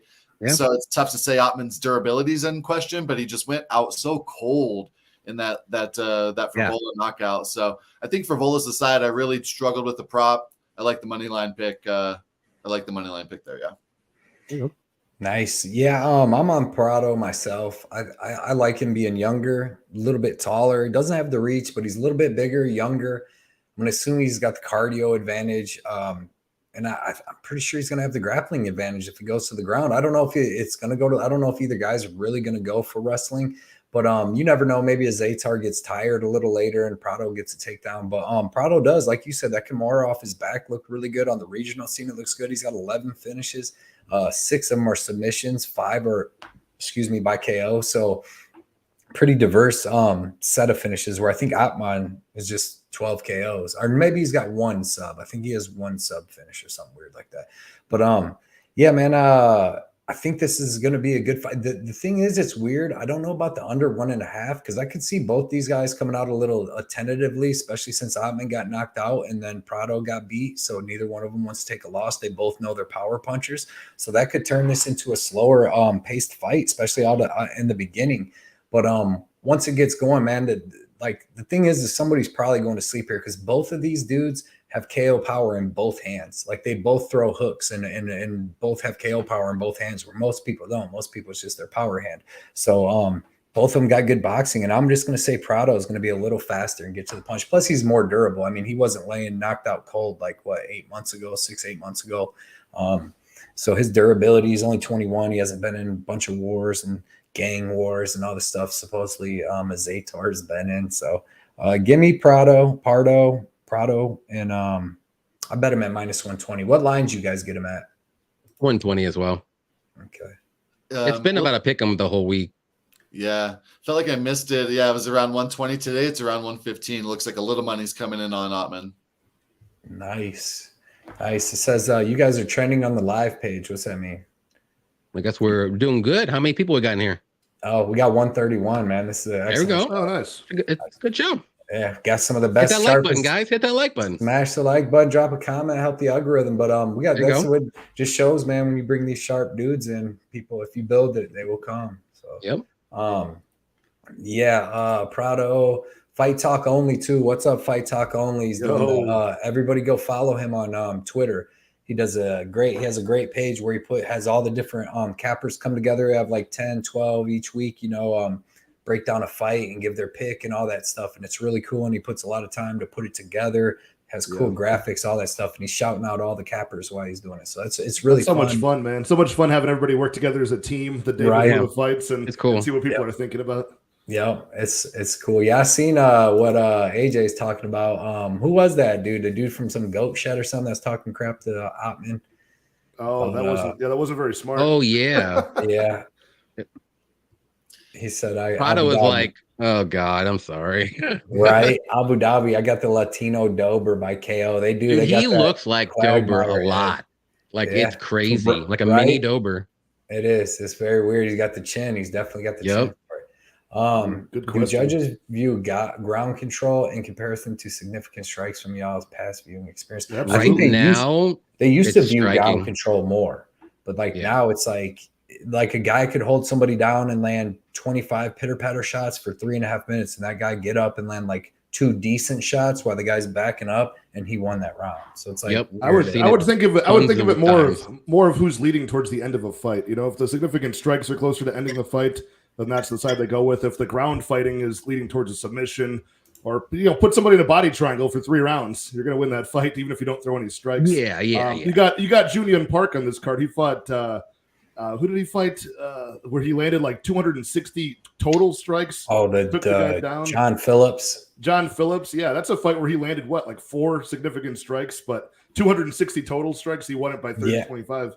Yeah. We thought he broke Hamzat's record, but Hamzat was sitting cage side with Dana White, and I think gave him a nudge to say, make sure those aren't significant there. Yeah, exactly. Yeah. Let's see. Dixon said, sorry if I missed it, guys, but did y'all talk about a fight y'all like to have a point deduction? I'm washing dishes Gambag? at work, so I'm out of the chat. Melsick and Lutz is what me and Yeah, Phil that were was a talking good about. one. That was a very good one. That was mine when I did it on the show as well. I did the Melsick one too. Who else? yeah. I think Evan Elder. I You can know do this the fight tape. You can do the always- Perez fight too. Perez has been disqualified or got 2 points taken in one fight, I think. So Yeah, she did. Yeah. She drilled Tamiris Vidal right in the cooter like twice. Yeah. A couple times. That Tamaris Vidal, if you watch her tape work, she gets crushed in another fight too, dude. Like it's like I don't know if she gets her eyes poked or it's something like another one, but both that girl's been messed up by the bad. I think she because the Evan Elder fight that Evan Elder really likes to eye poke too. So okay, yeah, okay, he's an eye poker, huh? That mofo. Let's see. Watch out, Cody. Hi, man. Yeah, what's up, man? Appreciate you coming out. You said you have a good viewership to like ratio. That makes you a trend. I like it, man. We appreciate because we got a great community here, man, with a bunch of great people, and you guys make it worth it coming out every single weekend, man. That's why we do all the work in a week. That's scheduling guys, doing all kinds of stuff, and then they take time to come out, and so we can all win some money. So, fight talk, yes, do again. I love it. Barry, what's up? McCockiner. Oh, Barry, what's up with Prado's corner? Yeah, I didn't like that. That's disrespectful. I like the name. I hope Prado was like, don't do that, dude. He doesn't need any more motivation. Sweeps. I almost swept about a month ago when Jin Young Kim lost 2 points and lost to who is it, Mandy Bum?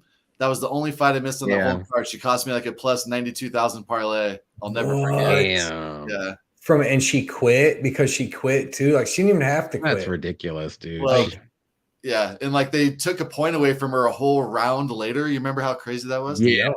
That's I was thinking about some women fights on this card to get a point taken away too. But I feel like largely they don't take points away from women as often. But then that darn Jin Young Kim sticks out of my head, losing 2 points and costing me big. That was insane. That's craziness, dude. I had the over 2.5. I was so pissed. That cost me my whole winning night. It cost me like $700 swing because they called it as the under, even though it went to decision. But dude, yeah, I was so mad. We were on a fight companion that night. I was so mad. I about broke my computer. I was pissed. Yeah, I don't think if I did hit one card all the way through, it might have just been one time, but I know I've come close like a couple times with like just one loss or 2 losses, but I can't remember the card if I did. It's tough, especially now. This year's been rough. The last one I had 10K riding on. It was like a $10 bet for 10K was UFC 282. And which decision was it? It was the Paddy Pimblett decision. Oh, that's the one that killed. I don't think I've ever swept. I don't know if I've ever had a perfect card on picks. I've had a lot of perfect bet cards. I probably swept up, get 8, 10 times, but I don't know about the picks. You guys, and that's what you guys are talking about, right? Have you done it, Johnny? Yeah.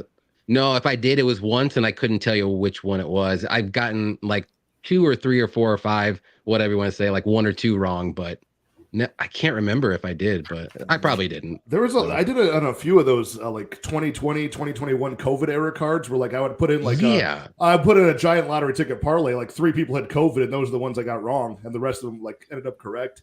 So I kind of had some cheat ones that way. I think the Khabib Gaethje card I got, and then a Marina Rodriguez card a while ago. But I know it's been over a year because I have on my Instagram story that I swept 2 cards in a year or something, and I need to change that. This year's been tough. I know for a fact I haven't hit any this year. Dude, the adrenaline when like you've got that final fight, like the final bet, and you have the last 12 correct. The adrenaline is fucking crazy. Like, I want to go back and look. Every punch they throw, you're like, no, no. You have to parlay every pick every weekend, because otherwise you'll kick yourself when you don't. I remember like Clint from Die Hard swept not too long ago, and he's like, please tell me somebody parlayed this whole card. I'm like, you got to do it every week because I always tell myself I'm going even to. Even if it's $5, it's something. Next fight is a very highly contested fight in the Twitter community. We got Norma Dumont versus Chelsea Chandler. Patty, you start this one, bro. What you got on this one? Yeah, this is an odd fight. I do find myself on the Dumont side, not with enough confidence to bet it. I think the money line was about right. Are we still looking at like minus 140 for Dumont?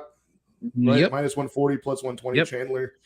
There's just a lot of unknowns with Chandler. Like, she seems super powerful. She's big for the weight class like Dumont is. She's got that come forward style, really thudding lead right hook, I should say, out of the southpaw stance. I like the way that she throws her strikes, but if this goes late, is she going to slow down? I feel like Dumont can have that more consistent stick and move effort, have better footwork, and probably stay upright in this fight. You know, the cage control, the cage wrestling, that's something where Dumont usually has the strength. Chandler seems pretty strong to me, so I'm worried about that. You know, could she just get pinned to the cage for minutes out of a round? So I'm staying off this one betting wise, but give me Dumont. She's been lording over this 145 division for a while, doing pretty well. So Dumont decision, I would say, but man, there's something in the back of my mind that says this might not see the scorecards. Okay. There's a lot of info there. Johnny. Oh, I still like Norma here a lot. I think she's the better fighter. I mean, Chandler's going to have good wrestling, and she's tough and she's strong. But I think Dumont is just too technical. I think her striking is better. She has very good counters. So Chandler's going to be rushed again, like Patty said. So Norma can counter her. If this fight, I mean, Norma's pretty tough to take down too. So that's going to be an interesting thing to watch here. But other than that, like, I like Norma's striking better. She's fought the better competition as well.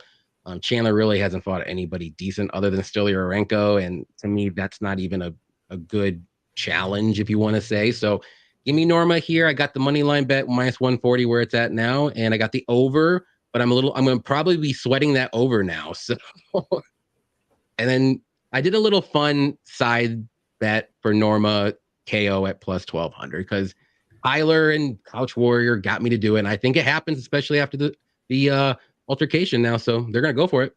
They're going to go at it. Free. How you seeing this one go down, bro?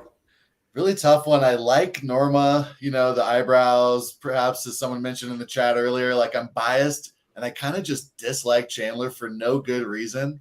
You know, like somebody mentioned in the chat, keeping her hands There's good up reasons, man. when she's getting pulled away and she's still putting her hands up. Like, I don't know what it is about her. I just think she's annoying. I hate to say it. Cringe. Be so harsh. Yeah. But like, I mean, she doesn't care what I think. But so I tried to not let that get in my way, right? Because I wanted to just play Norma right off the bat. I actually ended up picking Chandler as my official pick. I think she actually has the better striking here. Like, Norma's got a great jab. I don't know. Norma's fight IQ is questionable. I think Chandler's going to have a little bit better power in the hands. She was really blasting Stoli. Like, every punch she threw was landing with power. So tough fight. I think the fight to end in a split or majority decision plus 400. I almost played that, but didn't. All right. Yeah, man. I'm taking Chelsea Chandler in this fight. I think I just think she's a bigger girl. She's a bully. Her striking's not bad, but she's just coming forward with, southpaw boxing and looking to line up that big left hand. And then she's going into the clinch and then using grappling and decent wrestling from there. But she's big, dude. She's a big girl. She's strong. She's aggressive. And I think that, like, this fight could look a whole bunch like Norma Dumont versus Macy Chiasson, where Chiasson was just a lot bigger and just able to hold her in the clinch there. And I actually think Chandler's better than Chiasson. I don't think that this Chandler girl is all that bad. Like, I went back and watched a lot of tape on her, and she's very heavy on top. She's got good jiu-jitsu. She's got pretty good takedown defense and pretty good takedowns herself. And then, like, when she gets on top, dude, she can punch holes through girls. And Norma Dumont, she's definitely the more skilled fighter. She's going to be faster, but, like, she can be low output and she can also be bully, just like she was in that Chiasson fight. So I don't have any bets in this fight because it's going to be super close, man. But I'm going to go with Chelsea Chandler. I'm going to take Chelsea Chandler to be able to get a ton of clinch control time, to land some takedowns and get some top control time. And then when it's in the striking, it's in the little cage. So it's not like Norma Dumont's going to have a ton of the cage to, like, work with and get her kickboxing going. Like, Chelsea Chandler just comes forward the whole time. She throws big left hands and then she just grabs you into the clinch and tries to pull you down. I just think she's going to be a little more physical, and I think she can win this fight. So, but with the Diaz thing, I like what my boy AJ said. He liked Chandler when she held up her hands like a little too long, like when they did the face-offs and then they tried to walk away and shit. I love that too. It's hilarious. I don't know. Something's not all right there. Dude, no, but it was still hilarious. Put it nicely if you want to say. Yeah, man. So let's see. We got Dixon said oh, sorry, but if you're on the fence here, remember that it usually does not bode well to bet on the pretty one. Right. That's what they say. It was Sean Strickland said they said he don't want to see the pretty ones win. He said the ugly girl's got a tougher life or some shit. She's a better one. Yeah, I mean, we'll see. It's gonna be tough. Dixon said he's got Chelsea Mike Chandler.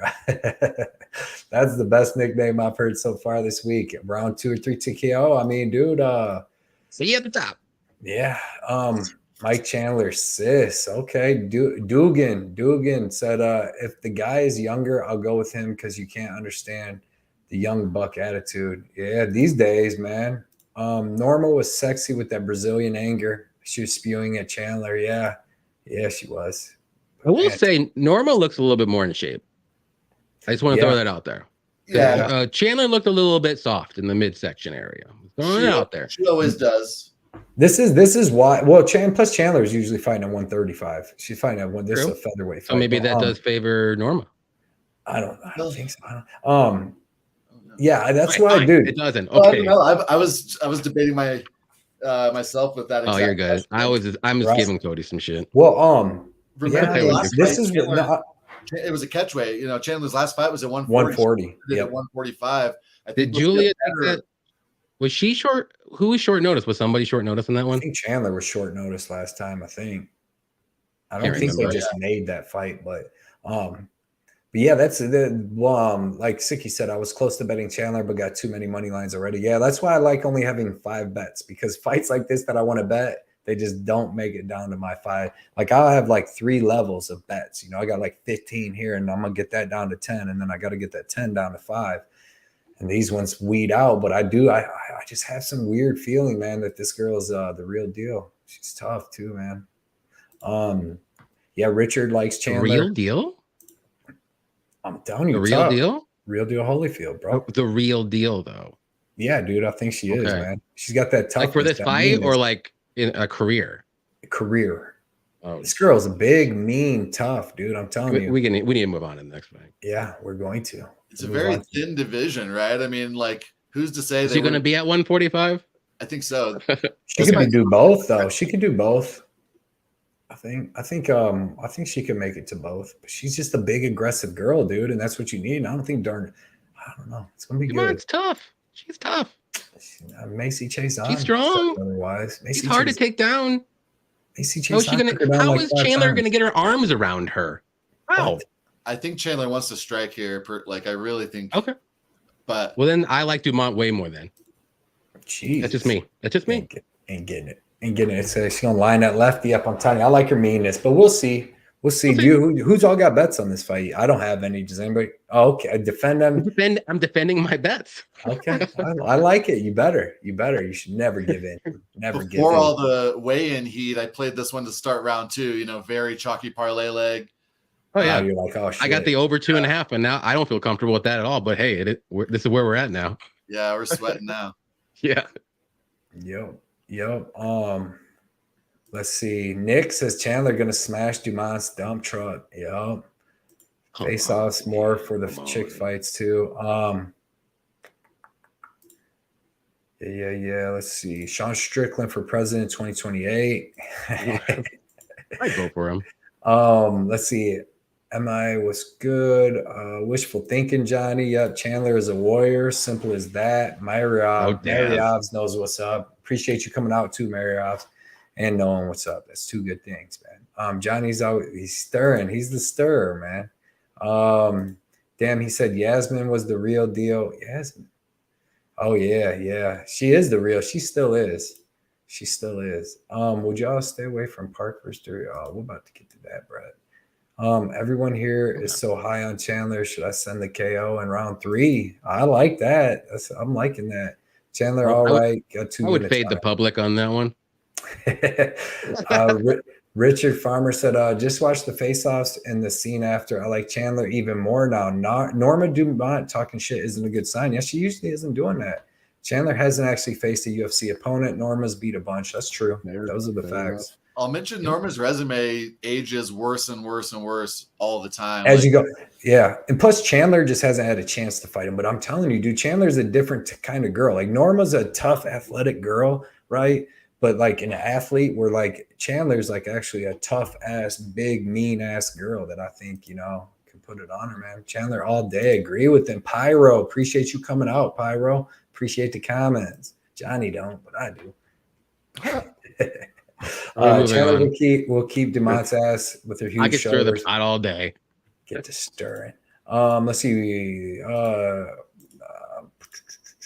Jake, fights end in KO. You guys like that? I like it. Okay.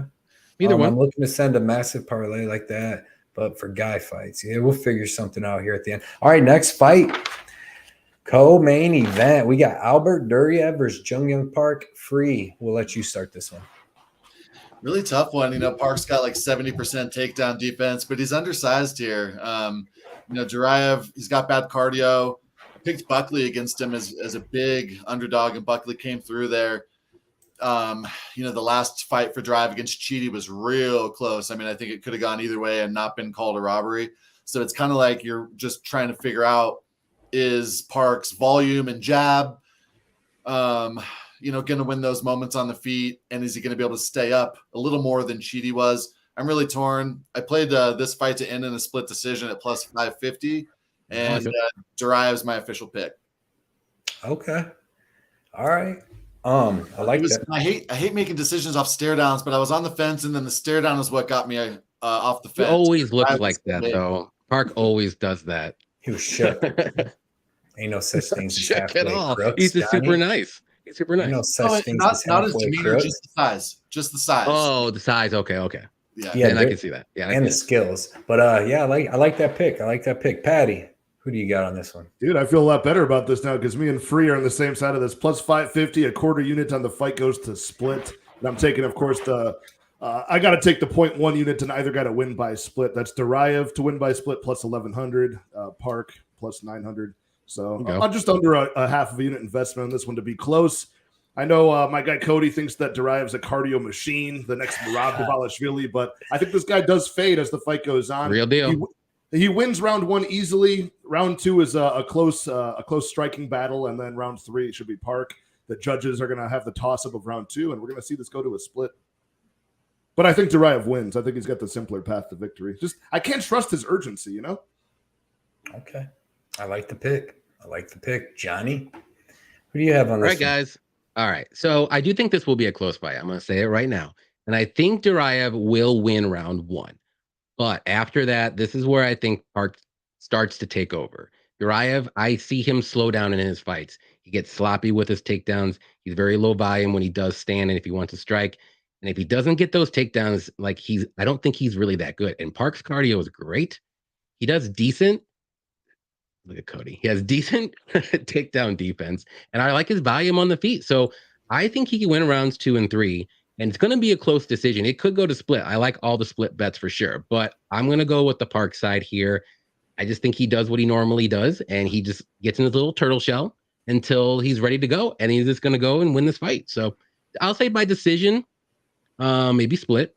But the only bet that I have on this fight, though, is fight to start round 3 in a parlay. I think that's at minus 175. So it's actually a pretty solid bet that you could just do by itself. So. Okay. Yeah, man.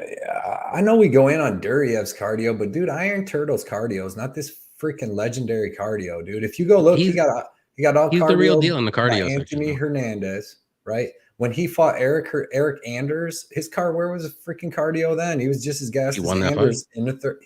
He lost that. He should have lost. I had a bet on him. He should have lost to Eric Anders, which is a terrible look. Looking at it, says W. Yeah, but the fact is that like he gets gas. Where is his besides when he beat up John Phillips, where is his like unnatural cardio shown at. Well, he didn't have to show it in his last couple of fights because he dominated like he should have. Yeah, that's what I'm saying. There's no fights that he even shows it in because he doesn't. He fights. Well, when did Duryev show his awesome Joseph cardio? Holmes and Dennis Tululian.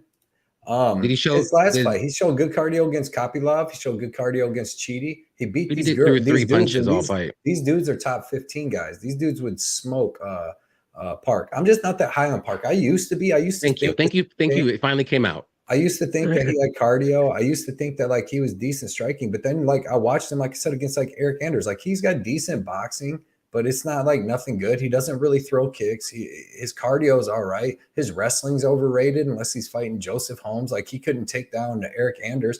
He did pretty decent keeping it standing, but Eric Anders doesn't have pretty good wrestling.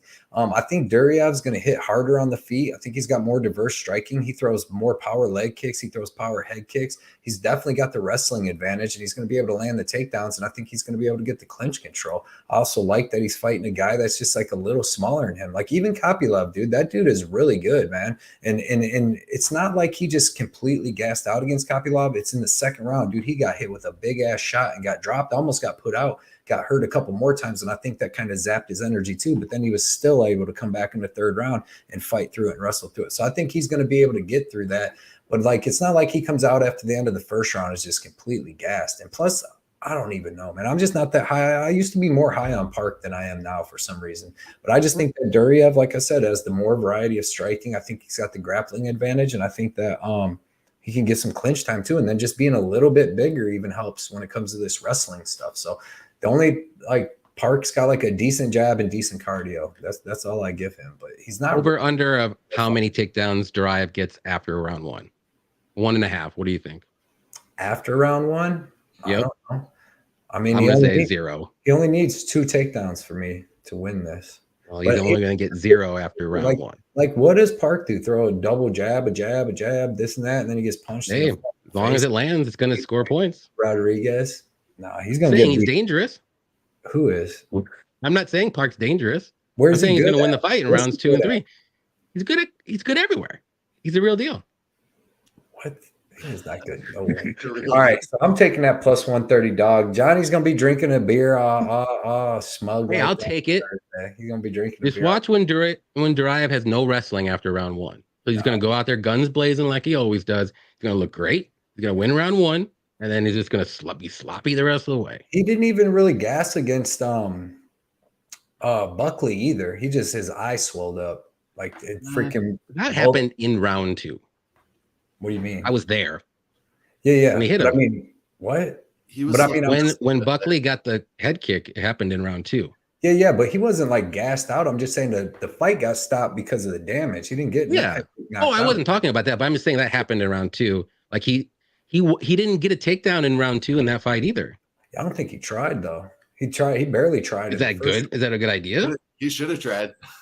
Yeah, maybe, but this is what I'm trying to say. Park's not near as good of a striker though as Buckley either though. Like I'm not comparing that either. Like, in my mind, like Duryev can win this fight standing or on the ground is what I'm saying. Like I think he's better fighter. If he throws like more punches than Park, which I don't think he will though. Well, harder ones though. Some bad positions. I remember RoboCop had his back twice, and like it was kind of sloppy by RoboCop. He kind of allowed Park to just stand up. Like we've seen Park getting some messy moments on the ground. Yeah, and he does. I don't know. I would like Park's cardio and style in this fight if he was bigger than Duryev. Like when I'm looking at it, that's what I want him to be able to. I want to make sure, like if I was betting Park, I'm going to be like, yeah, he's stopping all the takedowns. He's going to be a little bigger. He's going to have something, but I don't know if he is, man. I think he might get taken down, but we'll see. Let's see. Park finished Tululian, and Joseph Holmes. That's what I'm saying. Like he seems a little hyped up off of them wins. He dominated them though. Good wins. Yeah, like he should have. Yeah, you know what Duryev would do to them boys? Duryev's out here beating Chidi and Kopylov. Kopylov would beat both of them dudes would beat him. Oh fuck! I forgot we still got Jack Della. I thought this. Hurry up! We can make that real quick. All right, let's see. Punch list. This is like being at your buddy's house. It'd be a quick one. Yeah, they go. You can't just have everyone agreeing on every fight. This is what people are here for. Well, we have a shoot. Me and Cody have a shoot bet on this one. So already. We had to get a little bit crazy with this one. Yeah. Yeah. More confident in home money line or Costa. All right, we'll go. So we I like both. I like both. Parlay them up. It was 3 to Duryev, one for Park. And that one. Let's go. For holding the fort. Okay, so real quick, Jack Della versus Basil. UFC free. Who are you starting with? You know, we got to remember that Jack Della's he's had to be on weight for weeks now, and that's never good. Like we saw Zalgas have a really flat performance recently in a similar situation, right? So I think it's like unhealthy. And Jack Della cuts a lot of weight. His last fight, he was like trembling on the weigh-in show and stuff. Like, you know, so that's something to keep in mind. But I do think Jack Della gets a finish here. I think like some sneaky overs might be the way to go. I was almost going to play Jack Della like round 3. We got to remember, like last week, he was supposed to fight Harrell, who is a lightweight, you know, coming up to welterweight on short notice. This is a different situation. You know, Hafez is a decent, like true welterweight. So I think we're going to see a more competitive fight here than the line would indicate. But I got Jack parlayed up inside the distance. Okay. All right. I like that. What was the line on that? It's like minus 330. It's disgusting, but it's still safe. Yeah. Patty, how you seeing this one? Yeah, I think JDM should come in here and get another quick finish, in my opinion, probably by knockout. I do respect Basil Hafez's game. Super strong jiu-jitsu, but a very explosive guy early. Very, very limited striking. And Jack Della's been preparing for a similar opponent, but just a higher caliber in Sean Brady. Another guy, short notice, in Josiah Harrell, who wanted to get the fight to the mat. So he's going to be ready and quick enough to move around and stuff takedowns. Jab and kick from the outside and probably land something devastating within 1.5 rounds. So I have him parlayed with Evan Elder in a chalky parlay for minus 180 combined odds. Okay. It's not bad though for them two fighters, really. Johnny, how you seeing this one? Yeah, I like Jack Della here inside the distance. I have that parlayed with the fight to start round 3 when in the Park fight. He's just the better fighter. Like maybe Hafez survives round 1. But after that, I think he's going to start to slow down and get a little sloppy again. This is a short notice fight for him. He had to go back and second cut that 0.5 pound that he missed, but he got it. So to me, like the cardio is not really going to play a part here. I think it's going to be Jack in the first or second round. So something like along those lines with bets. And I wouldn't be surprised if it's like a club and sub. We've seen him do it against Brandy Brown. So that's why I'm a little bit scared because that burned me. So that's why I did inside the distance.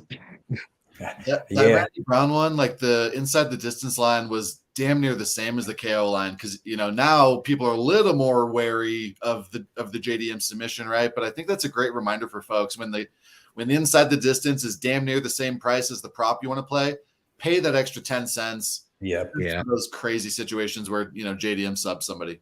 Exactly. Yeah, I think the just KO prop for JDM is like minus 300. So it's just a little bit more you're going to pay, but I think it's worth it. Totally worth it. We've seen they tap to, you know, like everyone had Kevin Holland knockout and he slams Charlie Ontiveros and Charlie Ontiveros taps to a slam. To the neck.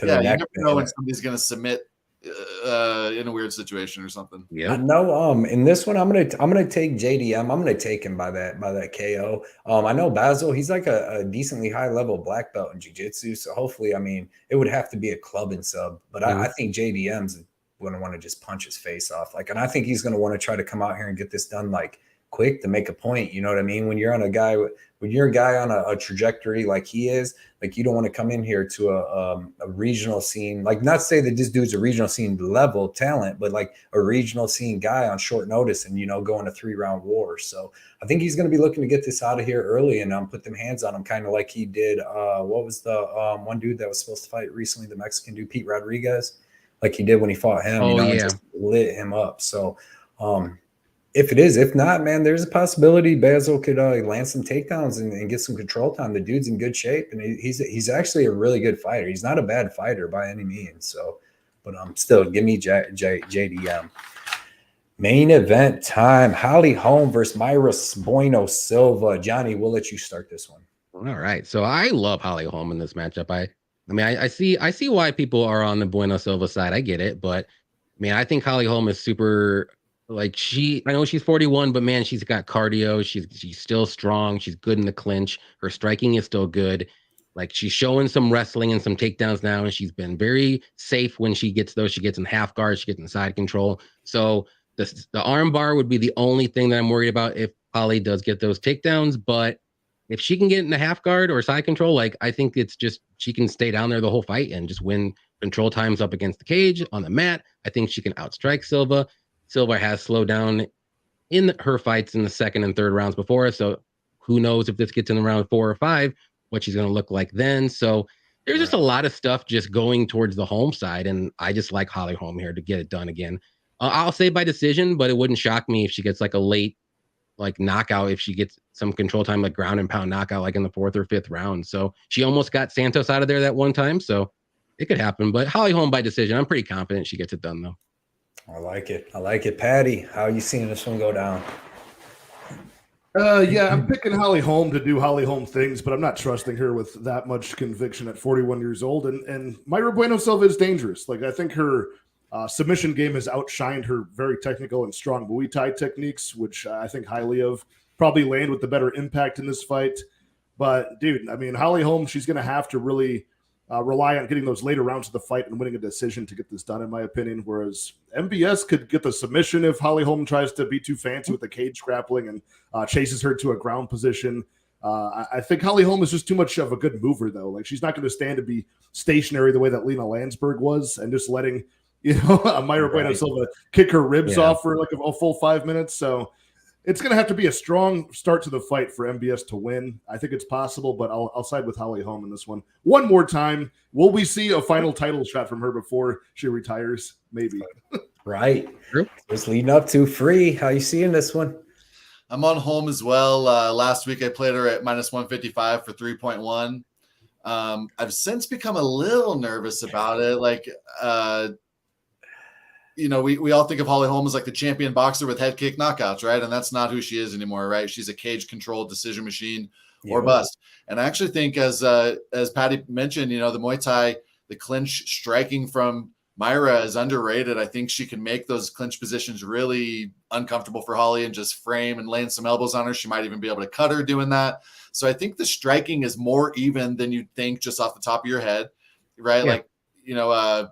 I really think this fight goes to a decision. And so I'm on Holly, to win 2 units. And today played Holly, or played the fight to be won either way by split at +450. Really like the overseer. I don't see either one getting a finish. But I initially thought Mayra was sub or bust, and I've since backed off that a little bit. I think the striking is going to be pretty even. Okay. Yeah, I'm on Holly Holm too. I think that she's got to mind her P's and Q's, don't let her lead leg get kicked off, because Mayra Bueno Silva has excellent leg kicks. She has really powerful body kicks and just really good kicks. She has decent hands, but she, like Johnny said, she's really dangerous on her back. So Holly Holm, I want her in the first round or two to use a lot of cage control, wear on Bueno Silva.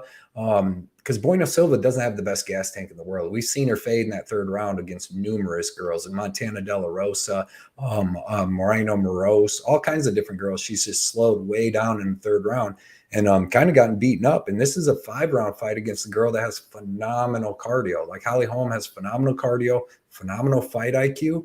And I think that she's going to be able to, like they said, on the standing, it's going to be pretty even. Holly Holm's going to be moving a lot, using a lot of movement. But the clinch control and then the takedowns. And as long as she stays in the half guard, stays safe, she can beat her up. Just like it should look a lot like Manon Farrow versus Mayra Bueno Silva, because Holly Holm fights exactly like Manon Farrow and Silva fight, or Holm fight a lot alike. So I'm expecting them to mix in the striking and the grappling perfectly, stay safe on the ground. If she takes her to the ground and gets careless in that 1st or 2nd round and she gets submitted, I will not be shocked. I do have a bet, money line bet on Holly Holm, and I'm hoping that she just uses that fight IQ, stays safe, and by that 3rd round, I expect Mayra Bueno Silva to be half the fighter she was in the 1st round. And I expect Holly Holm to be beating her up. And there maybe could be a late finish if Bueno Silva does slow down and Holly Holm's getting the ground and control and ground and pound like she was doing against Yana Santos, because she almost had her out of there a couple times. But like Johnny said, man, it's going to be smarter to just take Holly by decision. But I just took the money line, and just play all of it and let me get it all. So I really like Holmes here. She's one of my money lines. So this was a great show, man, with some great information. The fights are about to start here any minute, so I'm gonna go through and let you guys shout out all your stuff, man. Let everybody know where they're at, and just let them know to have a good night, man. What's up, Free? Let them know where you're at, brother. Yeah, appreciate you guys again for having me on. It was a great time. Check us out on Twitter or Instagram for UFC Bet Picks, and hope to be on here again soon.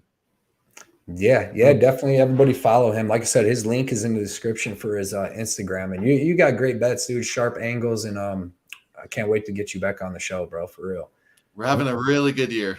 Thank you. Yes, you've been killing it, man. You know, I always watch every week. Like I said, there's certain people I got to keep an eye on because I only get so much time, but I'm gonna watch them, and I'll watch you for sure. Patty, what's up with you, brother?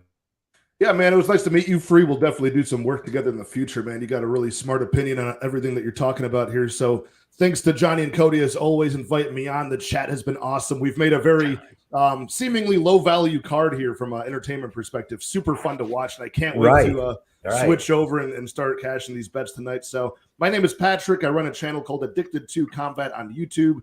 Go over there, give me a subscribe. I do full card breakdowns. I do live streams with rotating guests every week. This coming week, I think I got Tim Troiano from the Lambeau Plays podcast on. We'll be talking that UFC London card next week, and I release all of my bets on Thursday or Friday. So give me a subscribe, a follow on Twitter at Combat Addict 1. Nice. Everybody, definitely check out all Patty's stuff, man. Johnny, let them know what's up, man. Where you at? First things first, definitely check out Patty, Addicted to Combat. Definitely check out Free on Instagram. All the stuff is down below in the link, so go there, click on them, you'll go follow and do all that great stuff. But JohnnyKpicks, you can find me on Twitter, Instagram, and YouTube. Do my weekly breakdowns on Monday nights. Me and Cody always do our live streams on Thursday nights at 6 p.m. Central, 7 p.m. Eastern time. And we also do these on Saturday before the fights. So I think next week we may do a fight companion, so you'll see us longer. We'll get crazier as the fight goes on, or the fights go on. So definitely want to tune in. So I don't know which channel we're going to be on, but stay tuned. So like and subscribe us, and then turn on the notification so you find out. Awesome. Yeah, man. You guys can find me just Blood Money MMA Bets on Instagram, Twitter, YouTube, all that. But I just want to take this time to shout out everybody in the chat, dude. Fireside, Dugan coming out tonight, Shady, AJ, as always, spending all your time with us. We got all the new people as well. There's a lot of new faces we've seen. So ton of them. Appreciate you guys.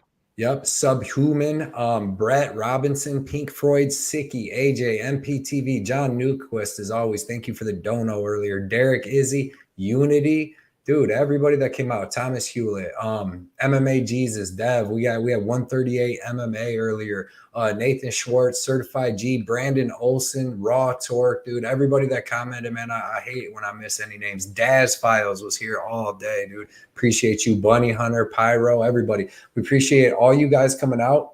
Good luck tonight with everybody's bets, man. And hopefully we're all going to cash and make these bookies pay. But other than that, we'll see you on the video breakdown. I'll see you on Sunday. But next Saturday, that fight companion is going to be a good time. So I will see you guys all later. See you guys. Good luck tonight, everybody. Cash money.